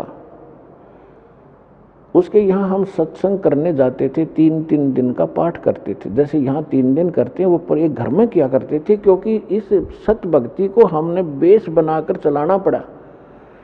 एक घर में 3 दिन और 2-2 टाइम सत्संग करते, घर वाले आ जाते, अड़ोस पड़ोस के आ जाते, वो रिश्तेदारों को बुला लेते, तो उनको 3 दिन तक परिपक्व करते ज्ञान से। पहले दिन तो वो कुछ बेदकते, फिर धीरे धीरे सेट हो जाते और फिर उनके सुख देखते।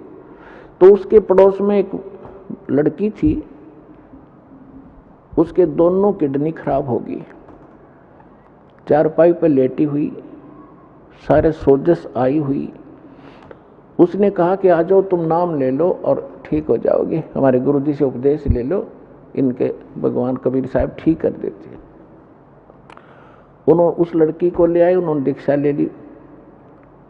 फिर कहा, हमने कहा कि एक पाठ कराओ, फिर हम घर में ही करते थे। हम पाठ करने गए 10 दिन के बाद, वो लड़की ऐसे चारपाई पे लेटी हुई, 10-15 दिन उसने थोड़ा बहुत नाम जाप जैसा किया। हम गए तो वो उठा कर लाए उसको, दास भी वहीं 3 दिन रहता था घर घर पे। मैंने कहा बेटी तू उठ और बर्तन साफ कर, भगत आए हुए खाना खा, जैसे ऐसे भंडारा होता था छोटा, 10-20 भगत 50 भगत आते थे आसपास के, बर्तन साफ कर। तो उसके घर वाले कहने लगे भक्तों से कि ये तो बैठ तो सकती नहीं, कैसे बर्तन साफ करेगी। तो कहा कि आप एक बार इसको बैठाओ, जो आदेश है पालन करो। उसको ले जाकर पीढ़े पर बैठा दिया, जहाँ बर्तन साफ करे थे। 2 घंटे बर्तन साफ करे उस लड़की ने, और तीसरे दिन अपने आप उठ कर चल पड़ी। बोलो सतगुरुदेव।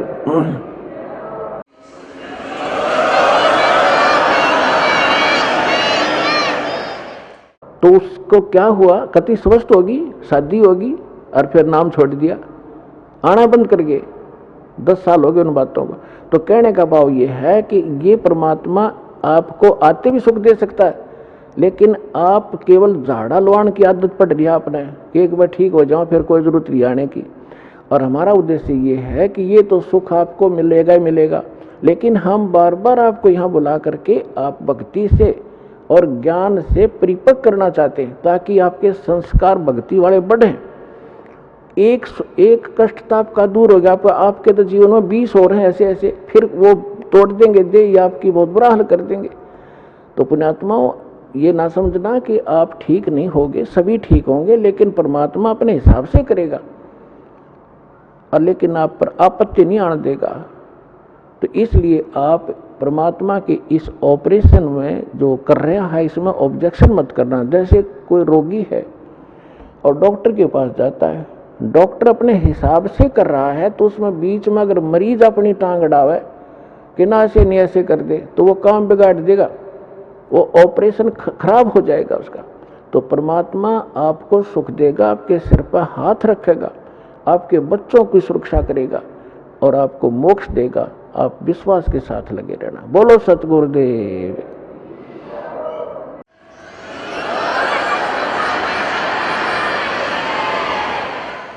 धीरे धीरे रे मना, धीरे सब कुछ हो, माली सींचे सो घड़ा, ऋतु आए फल हो। अभी तक तो आपने बबूल बो रखी थी, सब ने गलत साधना शास्त्र विधि कर मनमानी साधना करते थे। अब आपने ये आम का बीज प्राप्त हुआ है, अब आपने बीजा है, इसकी सिंचाई करो। इस सत्य नाम की, इस मंत्र की जो भी ये प्रोसेस है पूरा, ये सारा आपके इस जीवन में भी लाभदायक है और मोक्ष भी देगा। तो जैसे आम के पौधे को कोई बीजता है और उसकी सिंचाई शुरू करता है, कहते माली उसके अंदर सैकड़ों घड़े जल के डालता रहता है जब तक वो बड़ा नहीं होता, और जब वो बड़ा हो जाता है, पेड़ बन जाता है, फिर देखना उसके फल कैसे लदपद हो जाएंगे। आप भी खाओगे, अड़ोसी पड़ोसी भी तोड़ ले जाएंगे, अचार बनाओगे और पका के खाओगे, और फिर भी समाप्त नहीं होंगे। तो ये आम का यानी सत भक्ति रूपी पौधा आपने इब बोया है, इसमें थोड़ा समय देना भगवान को, अगले दिन फल तोड़ने की चेष्टा ना करना, लेकिन ये समर्थ है, कुछ सहयोग आपको वैसे अपने कोटे से देना शुरू कर देगा। समर्थ है ये, अपने भी कोटे से आपको राहत देगा। नहीं आपके संस्कार अच्छे नहीं थे, अच्छे होते तो अब यहाँ दुखी नहीं होते। तो आपको परमात्मा पहले अपने कोटे से राहत देना शुरू करेगा, फिर आपकी भक्ति रूपी पौधे को पेड़ बनाने के लिए ये साधन बताए जाते हैं। दान करो, 5 यज्ञ करो, यहाँ आओ। यहाँ आपको किस लिए बुलाया जाता है? आप देखते हो आपको यहाँ एक मेहमान की तरह रखा जाता है। आपके भाई बहन जो पहले से लगे हुए हैं आपके लिए भोजन तैयार करते हैं, आपके लिए मैट बिछाते हैं, सारी सुविधा करते हैं, ताकि आप परमात्मा के बच्चे हो और आप इस परमात्मा को पहचाने। यहाँ आओगे, कहते हैं संत मिलन को चालियो तज माया अभिमान, जो जो कदम आगे रखे ओ हे यज्ञ समान।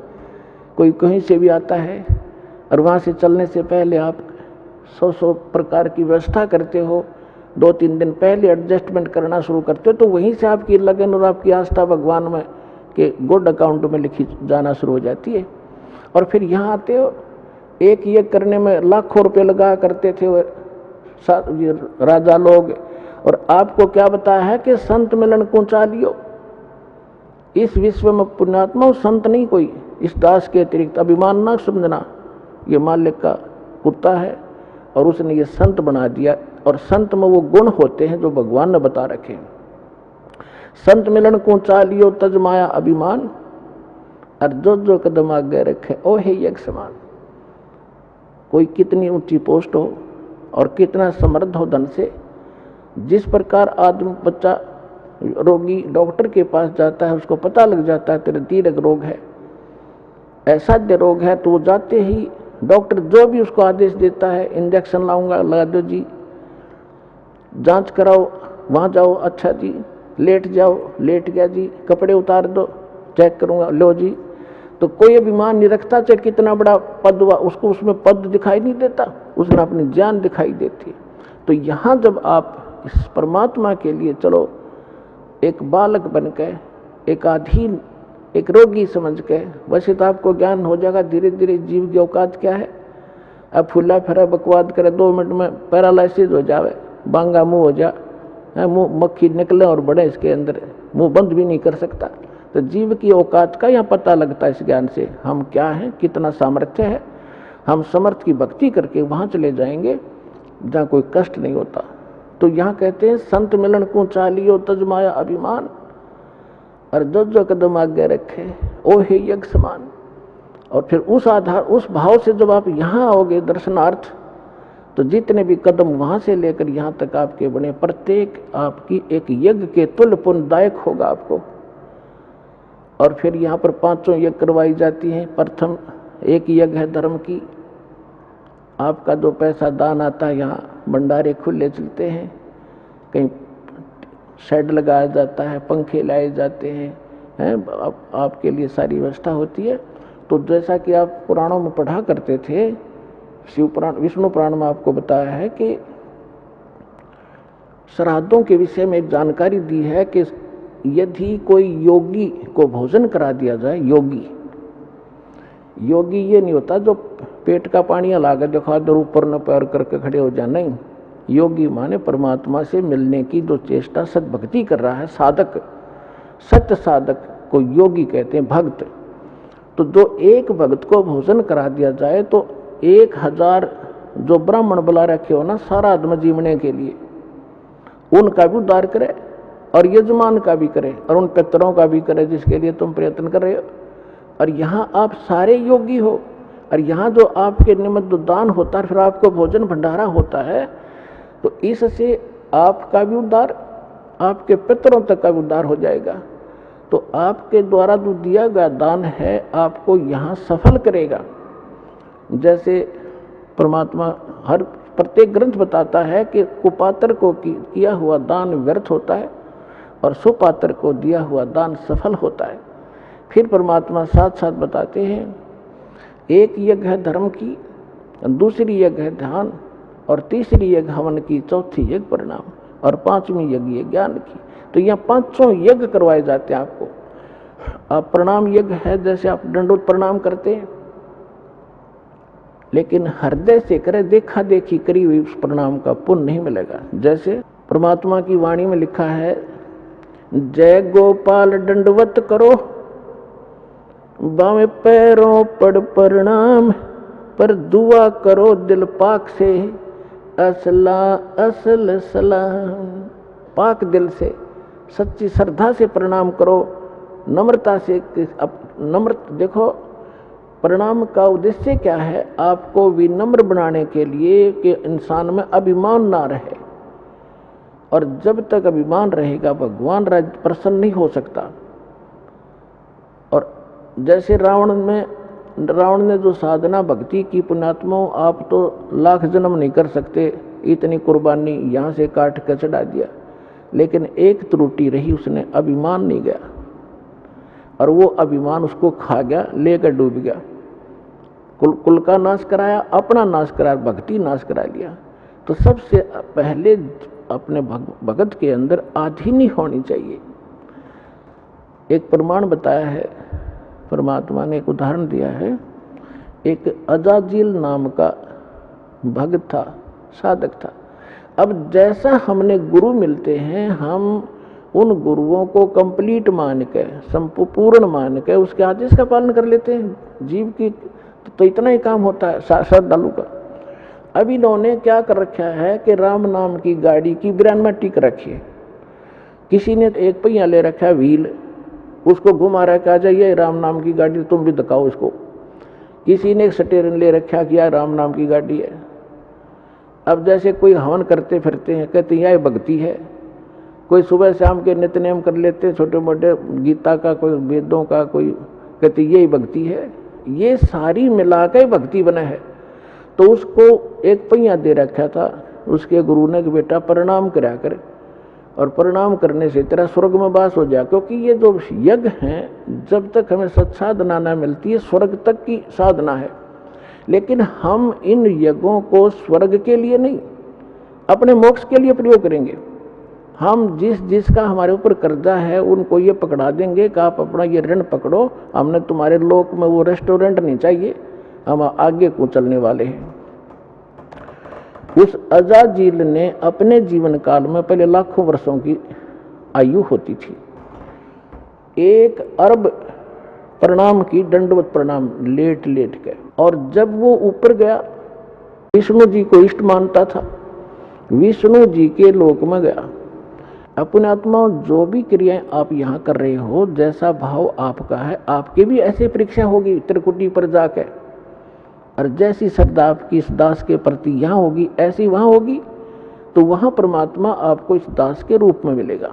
तो अजाजिल नाम का वो श्रद्धालु प्रणाम करता था, प्रणाम यज्ञ किया करता था।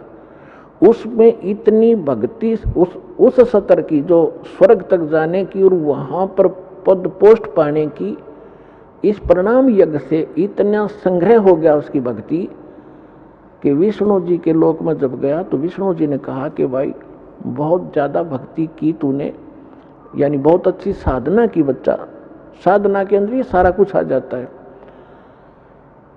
तो उसने कहा जी हाँ, साधना खूब की, 11 अरब बंदगी कर रखी है मैंने। तो विष्णु जी ने कहा कि अभी तेरे अंदर तो बड़ी सिद्धि भी आ गई है। अच्छा जी, हाँ, एक बच्चा बना दे, एक लड़का उत्पन्न कर। तो उसने कहा जी कैसे करूं, मुझे तो पता नहीं। तो भगवान ने कहा विष्णु जी ने कि ये कह दे कि नर भव। उसने ऐसे कह दिया नर भव। एक जवान लड़का सामने खड़ा हो गया। तो भगवान विष्णु ने कहा कि ये तेरे वचन से उत्पन्न है और ये तेरा पुत्र हो गया, वचन का पुत्र हो गया। बोला अच्छा ठीक है, और खुश हो गया कि देख मेरे में कितनी शक्ति होगी। जैसे हम सुना करते थे कि वाल्मीकि जी ने, जब सीता गर्भवती थी सीता जी, और वो निकाल दी थी भगवान रामचंद्र जी ने, वाल्मीकि जी के आश्रम में गई थी, और वाल्मीकि जी, उसके एक लड़का उत्पन्न हुआ था, लव, उसका नाम रख दिया। फिर काफ़ी लंबी कहानी तो आपने सब ने पता है। फिर वाल्मीकि जी ने एक लड़का कुश से बना दिया था अपने वचन से, आज के युग में तो ये लोग मानने को तैयार नहीं, क्योंकि साइंस खा गई इनके बुद्धि ने, अध्यात्म वाली बुद्धि ने, लेकिन वो सही था। अब वो जितनी बैटरी चार्ज की थी वो उतना थोड़ा बहुत कर सकते हैं, तो उसे भगवान या मोक्ष, भगवान नहीं बन गए वो और मोक्ष नहीं हुआ उनका। तो वहाँ जब वो लड़का हुआ तो बड़ा खुश हुआ कि स्वर्ग में मेरा एक पुत्र हो गया, यहाँ इसके साथ रहा करूँगा। फिर भगवान विष्णु ने कहा कि अजाजिल इसको प्रणाम कर, दंडवत। अब वो तो उसका तो गेम में यही था, इसी मैच के कारण, गेम के कारण तो यू इस पद पर पहुंचा था। तो उसने बोला ना करूं इसको। क्यों भाई? भगवान बोले क्यों नहीं करे इसको प्रणाम? कि ना करूं, ये तो मेरा पुत्र है, मेरे वचन से हुआ है। अब भगवान विष्णु ने सोचा ये तो भाई फेल हो गया परीक्षा में। फिर भी उन्होंने सोचा चल थोड़ा सा इसको ग्रेस मार्ग दे देता हूँ, जब बुद्धि काम कर जाती इसकी। उस लड़के को अपने जहाँ वो खड़े थे बाउंड्री के अंदर, उससे परली साइड भेज दिया। और उसमें एक गेट था, इतना एक बाईपास रास्ता था, उसमें झुक कर जाना पड़ता था नो बाहर निकलने के लिए। वो लड़का तो परली साइड निकल के खड़ा हो गया। अब भगवान ने सोचा इस अजाजिल को मैं इस गेट से निकाल ले चलता हूँ, और ये झुके ज्ञाना से झुक कर निकलेगा तो मैं मान लूँगा भाई चल इसका ये नाश ना होगा भक्ति का, जिसे भी इसने भक्ति की है। तो भगवान भी समेत मुकुट के झुक कर निकल गए, उसका सामने लड़का खड़ा था। अजाजिल से कहा कि आजा अजाजिल, तुझे स्वर्ग की सैर करा के लाता हूँ। तो अजाजिल बोला मैं सब जानता हूँ, तू छलिया है, तो मेरी फिर मजाक करेगा कि देखा ना मैं झुक के निकलूंगा तो परिणाम हो जाएगा मेरा लड़के को, और तो आप जो है ना मेरे साथ धोखा करना चाहते हैं, मैं ऐसा अनजान नहीं हूँ, बिल्कुल नहीं करूँगा, नहीं आऊँगा। तो परमात्मा बोले जा भूतनी के निकल यहाँ से। वो वहाँ से पटक दिया ठाक है, और सारी वह भक्ति कैंसिल कर दी। कहते हैं बेअदबी भावनी साहिब के ताही अजाजिल की बंदगी पलमा ही भाई। जब प्रणाम कर रहा है और जिस उद्देश्य को लेकर करा, फिर वो अकड़नियों की नो खाक तो ने वो साधना की, क्या रिहर्सल किया। तो पुण्यात्माओं, ये जो रिहर्सल आपसे कराई जाती है, कहते हैं जय गोपाल दंडवत कर और पैरा पड़ प्रणाम, दुआ करो दिल पाक से, असला असली इस्लाम। तो इस प्रकार आपको यहाँ जो रिहर्सल कराई जाती है, जो ज्ञान दिया जाता है, ये आपके इस भक्ति रूपी सफर में कदम कदम पर आपका काम आओगा। और ये प्लस और माइनस, ये फॉल पॉइंट आपको बताए जाते हैं ताकि आप इस भक्ति को नाश ना कर लो। कहते हैं जैसे माता गर्भ को, जैसे माता गर्भ को रखे यत्न बनाए, ठेस लगे ते क्षण होवे तेरी ऐसे भक्ति जावे। आए है जैसे किसी बहन को गर्भ रहा हो, वो कितनी सावधानी बरतती है उस अपने लाल को, लड़के या लड़की को परिपक्व करने के लिए। जब करवट लेती है रात ने, एकदम बिदक के उठे कि जब मेरे बच्चे का दाब ना लगी हो, ऊंचे नीचे पर चलती है तब कहीं पैर ऊंचे नीचे पर ना टिक जावे, कोई ऐसा खाना ना खा लूं जिससे मेरी गर्भपात हो जावे। तो इस प्रकार परमात्मा कहते हैं जैसे माता गर्भ को रख है यतन बना और ठेस लगे तो छन्न हो तेरी ऐसे भक्ति जा। तो पुण्यात्माओं, इस भक्ति के साथ साथ सावधानी और मर्यादा अति आवश्यक है, तब आपको सफलता मिलेगी। तो सौभाग्य आपका, आपको सतलोकाश्रम बरवाला माने का शुभ अवसर प्राप्त हुआ और वो अनमोल ज्ञान और अनमोल साधना मिली जिसके लिए देवता भी तरस रहे हैं। धन्य आपके माता पिता जिनसे जन्म हुआ। बोलो सतगुरुदेव।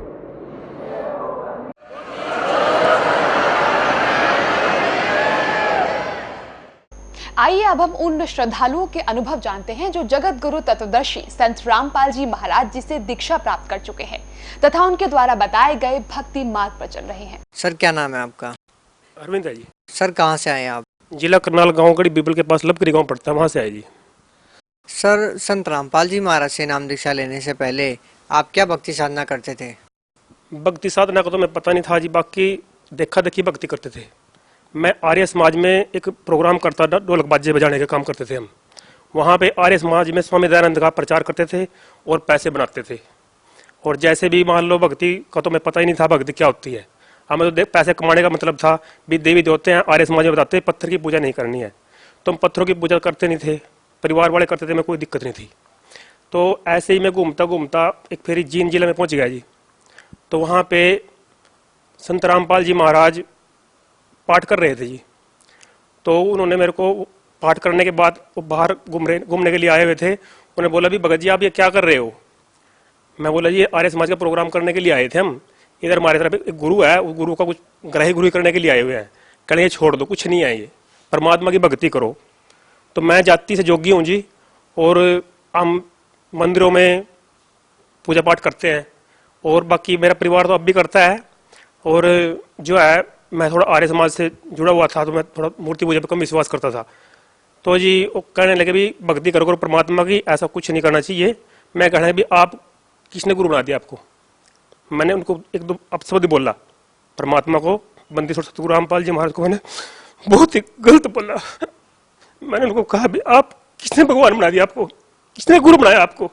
गुरु तो हम हैं, सारा संसार हमारी पूजा करता है, आप जाटों की कौन पूजा कर सकता है? जाट भगवान नहीं होता, क्योंकि हम जोगी हैं। शिव जी महाराज की जटाओं में से जाट निकले हुए हैं, हम शिव के बच्चे हैं। हमारी भक्ति, आप हमारी भक्ति करो, हम आपकी भक्ति थोड़ी कर सकते हैं। तो परमात्मा ने मेरी कमर पे हाथ करके कहा बच्चा कोई बात नहीं, परमात्मा तुम्हारा भला करे। तो जी मैं अपना प्रोग्राम करता रहा। तो मेरी शादी नई नहीं हुई थी, मैं जवान अवस्था में था उस टाइम, तो मैं दुख सुख को जानता नहीं था। तो मेरा काम डिगने लग गया जी बिल्कुल।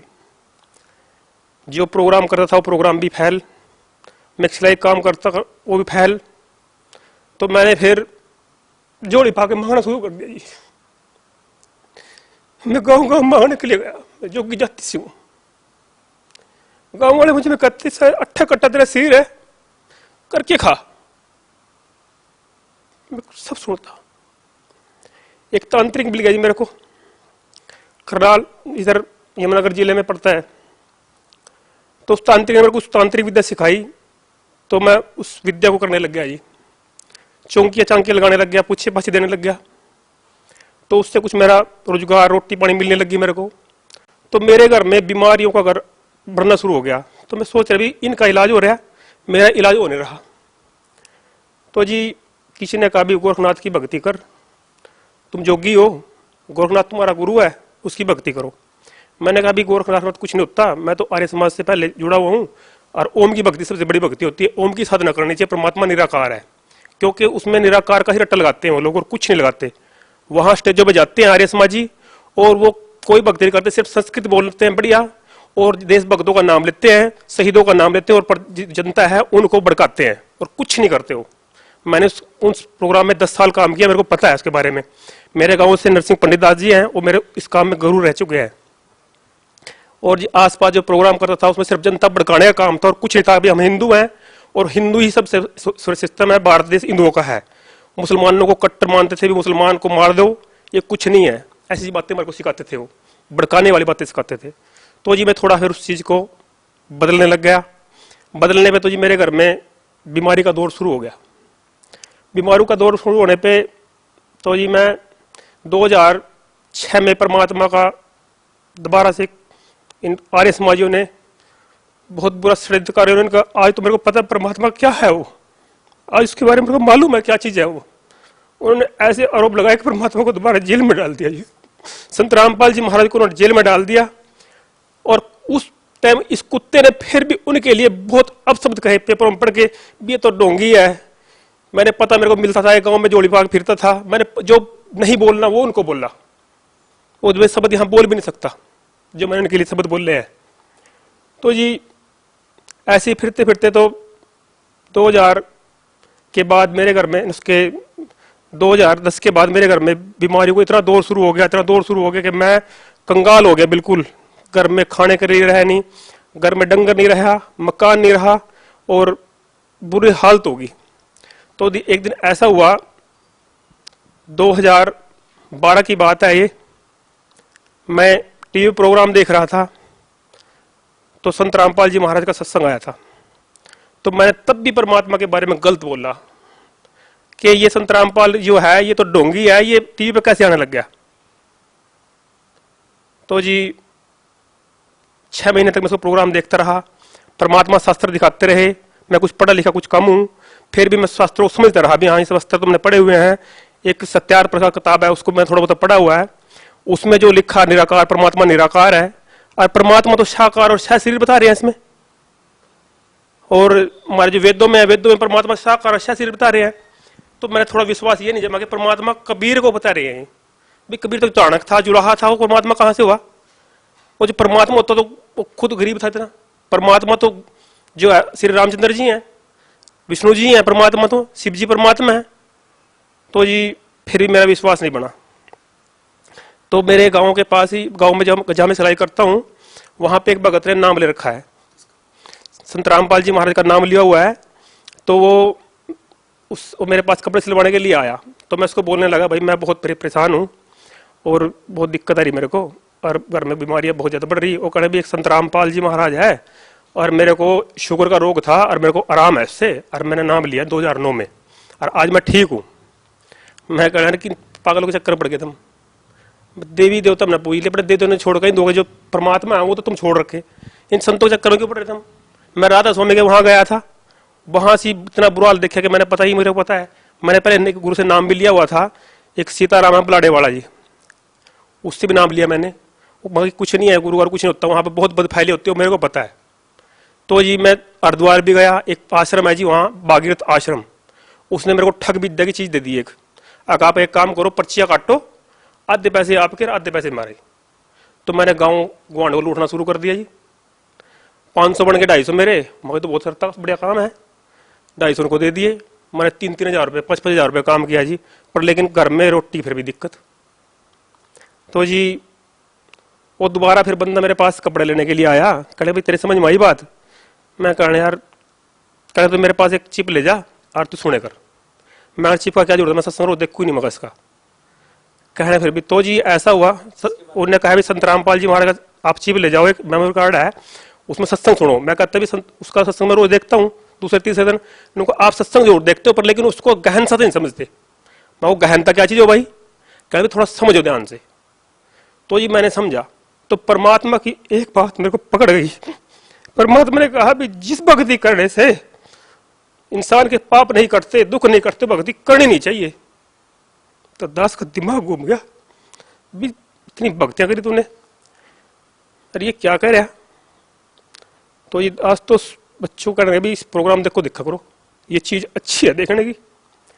तो बहुत गहनता से सत्संग देखा, फिर पता लगा कि ब्रह्मा विष्णु महेश तो कुछ भी नहीं है, पूर्ण परमात्मा तो बरवाड़े के अंदर बैठे हैं, और तुम कहाँ धक्के खा रहे हो? तो दास तो सत्संग देखने के बाद परिवार सहित 26 जनवरी 2013 में संत रामपाल जी महाराज के चरणों में पहुंचा। तो वहां उन्होंने पहले नियम समझाए, भी ये बीड़ी नहीं पीनी है, शराब नहीं पीनी है, ये नहीं करना है, वो नहीं करना है।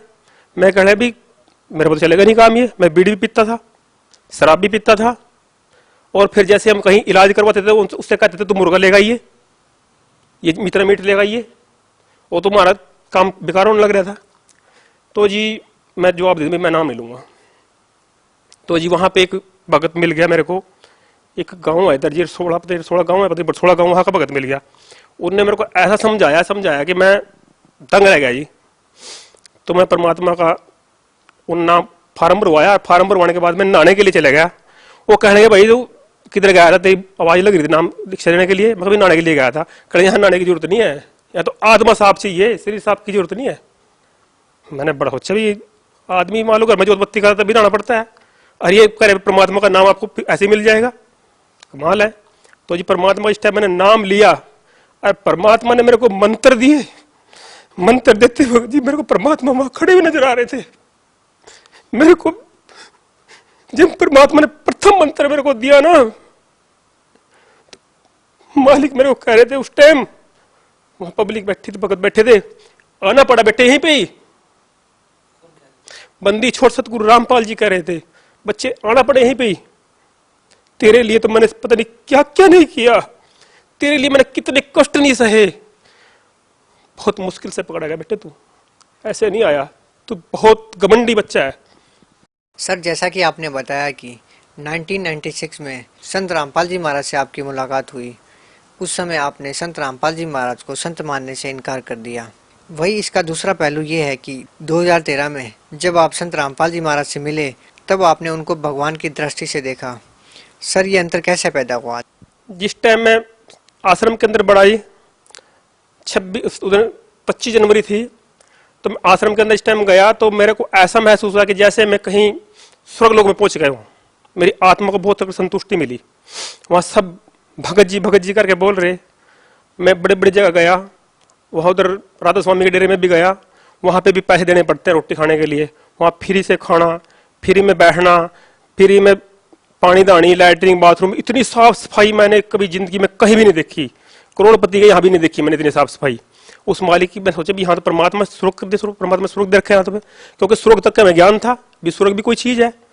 तो जी मालिक ने जिस टाइम मेरे को नाम दीक्षा दी ना, और परमात्मा का मैंने उस एलसीडी से परमात्मा ने मेरे को नाम दिया था ये। तो उस एलसीडी के अंदर से मेरे को परमात्मा नजर आ रहे थे। बंदी छोड़ सतगुरु रामपाल जी महाराज कबीर परमात्मा के रूप में नजर आ रहे थे। क्योंकि बुजुर्ग कहते थे भी पर धर्मराज परमात्मा जो मालिक है ना, उसका दाढ़ी है, वो दाढ़ी बदिया टोपी पहनता है। तो मैंने वो उसका वो रूप देखा वहां पे परमात्मा का, बंदी छोड़ सतगुरु रामपाल जी महाराज का वो रूप देखा मैंने। तो परमात्मा में कोई ना कोई चमत्कार है मालिक बिल्कुल। तो वो नाम लेने के बाद में बिल्कुल हक्का बक्का रह गया। वहां पे एक पोलर था, उसके पास लग के बैठ गया। मेरे भगवती मेरे पास बैठ गई, मैं सुन हो गया बिल्कुल भी, जैसे मेरे पास पता नहीं क्या हो गया। क्योंकि मैं ऐप बहुत करता था, बीड़ी का, शराब का, मीट का, सब ऐप करता था मैं।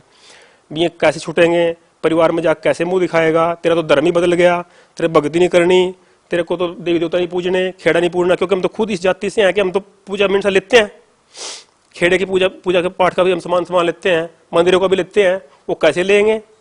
तो जी मैं जब अपने घर पे आया तो परिवार ने मेरा बिल्कुल विरोध किया, बहुत ज्यादा विरोध किया कि तूने धर्म बदल लिया। सर जैसा कि आपकी पत्नी रजनी देवी ने बताया कि संत रामपाल जी महाराज से नाम दीक्षा लेने के बाद उनकी कैंसर जैसी भयानक बीमारी ठीक हो गई, क्या ये बात सच है? ऐसा है जी, उसकी बीमारी 1 महीने के बाद मैं दोबारा जो तारीख पे गया गुरुजी के पास, तो मैंने गुरुजी से बोला भी गुरुजी मेरी भगतमती को कैंसर का रोग है। बंदी छोड़ सतगुरु रामपाल जी महाराज ने यह कहा भी परमात्मा ठीक करेंगे। मैंने कहा परमात्मा तो आप कबीर साहब बताते हो, और अभी तो हमारा विश्वास जम नहीं रहा, परमात्मा भी परमात्मा कबीर साहब कैसे है।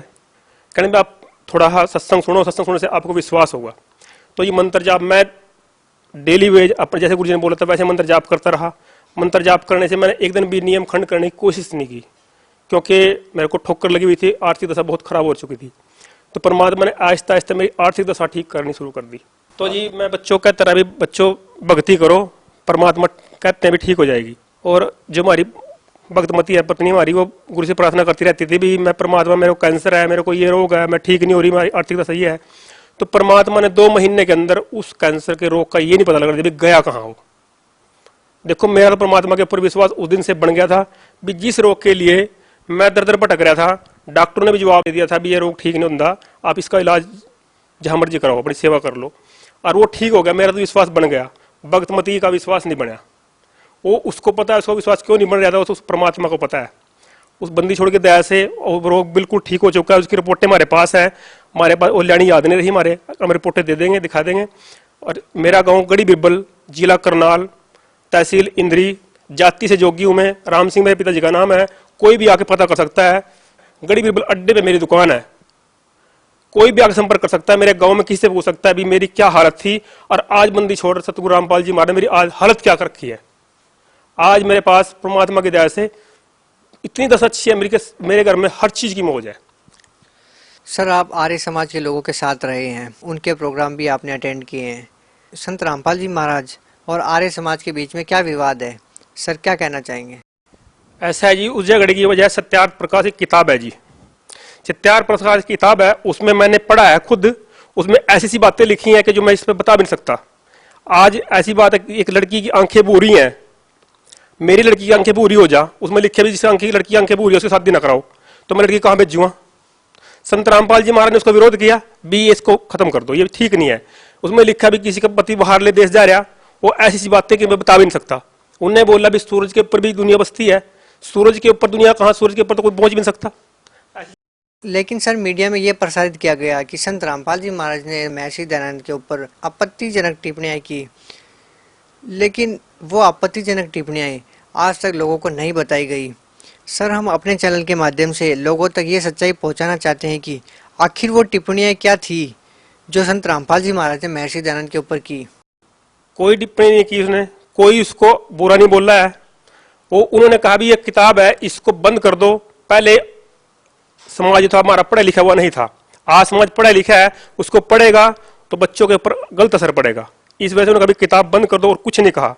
बाकी वो जो बताते हैं, जो संत उसकी स्वामी दयानंद जी की जीवनी के बारे में जो लिखा हुआ है, संत रामपाल जी उनकी किताबों में लिखे, उनकी बात तक करते हैं। हमारे वेदों में लिखा है कि परमात्मा साकार है, सहशरीर है, उसका नाम कबीर है। और वो कहते हैं परमात्मा निराकार है, हम भी बोलते थे परमात्मा निराकार है, आज हमें पता है परमात्मा साकार है, सहशरीर है। तो सर, क्या कारण रहा कि आर्य समाज के लोगों ने, वहाँ के तथाकथित प्रतिनिधि हैं, उन लोगों ने सतलोक आश्रम करोथा को घेर लिया, उसकी घेराबंदी की, वहाँ पे गोलियां चली। सर, ऐसी स्थिति क्यों बनी?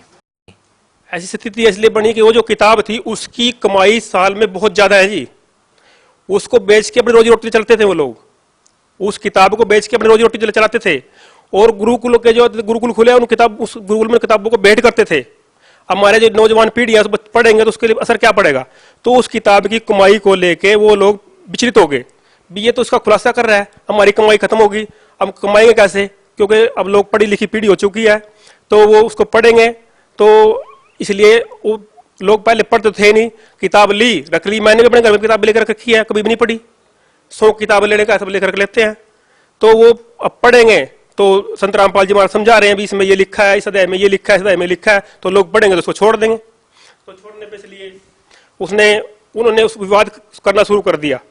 उन्होंने सतगुरु रामपाल जी महाराज से कहा भी आप ये किताब का विवाद करना बंद कर दो। संत रामपाल जी महाराज ने कहा भी आप एक काम करो, इस समाज को सुधारो, इस किताब की तरफ ना जाओ, आप और जितने भी संत हैं सब मिलके इस समाज को सुधारो।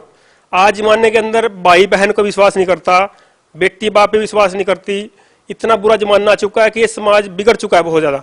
सब संत इकट्ठे हो गए समाज को सुधारो।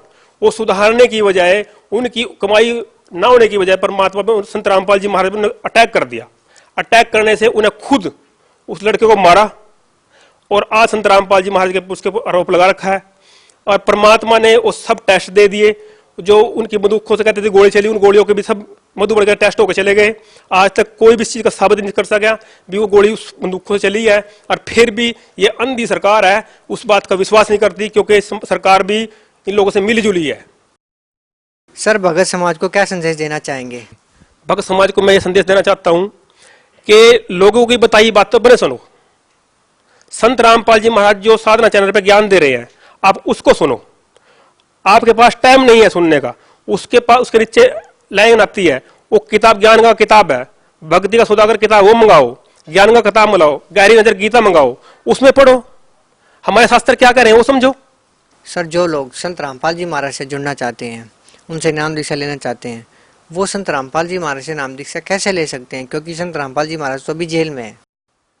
ऐसा है जी, संत रामपाल जी तो जेल में नहीं है। संत रामपाल जी महाराज जेल में तो हम है काल की, वो तो जेल वहां पे स्वर्ग बना रखा है उसने, जाके देखो, वो तो हमें पता है कि परमात्मा क्या कर रखे हैं वहां जेल के अंदर भी।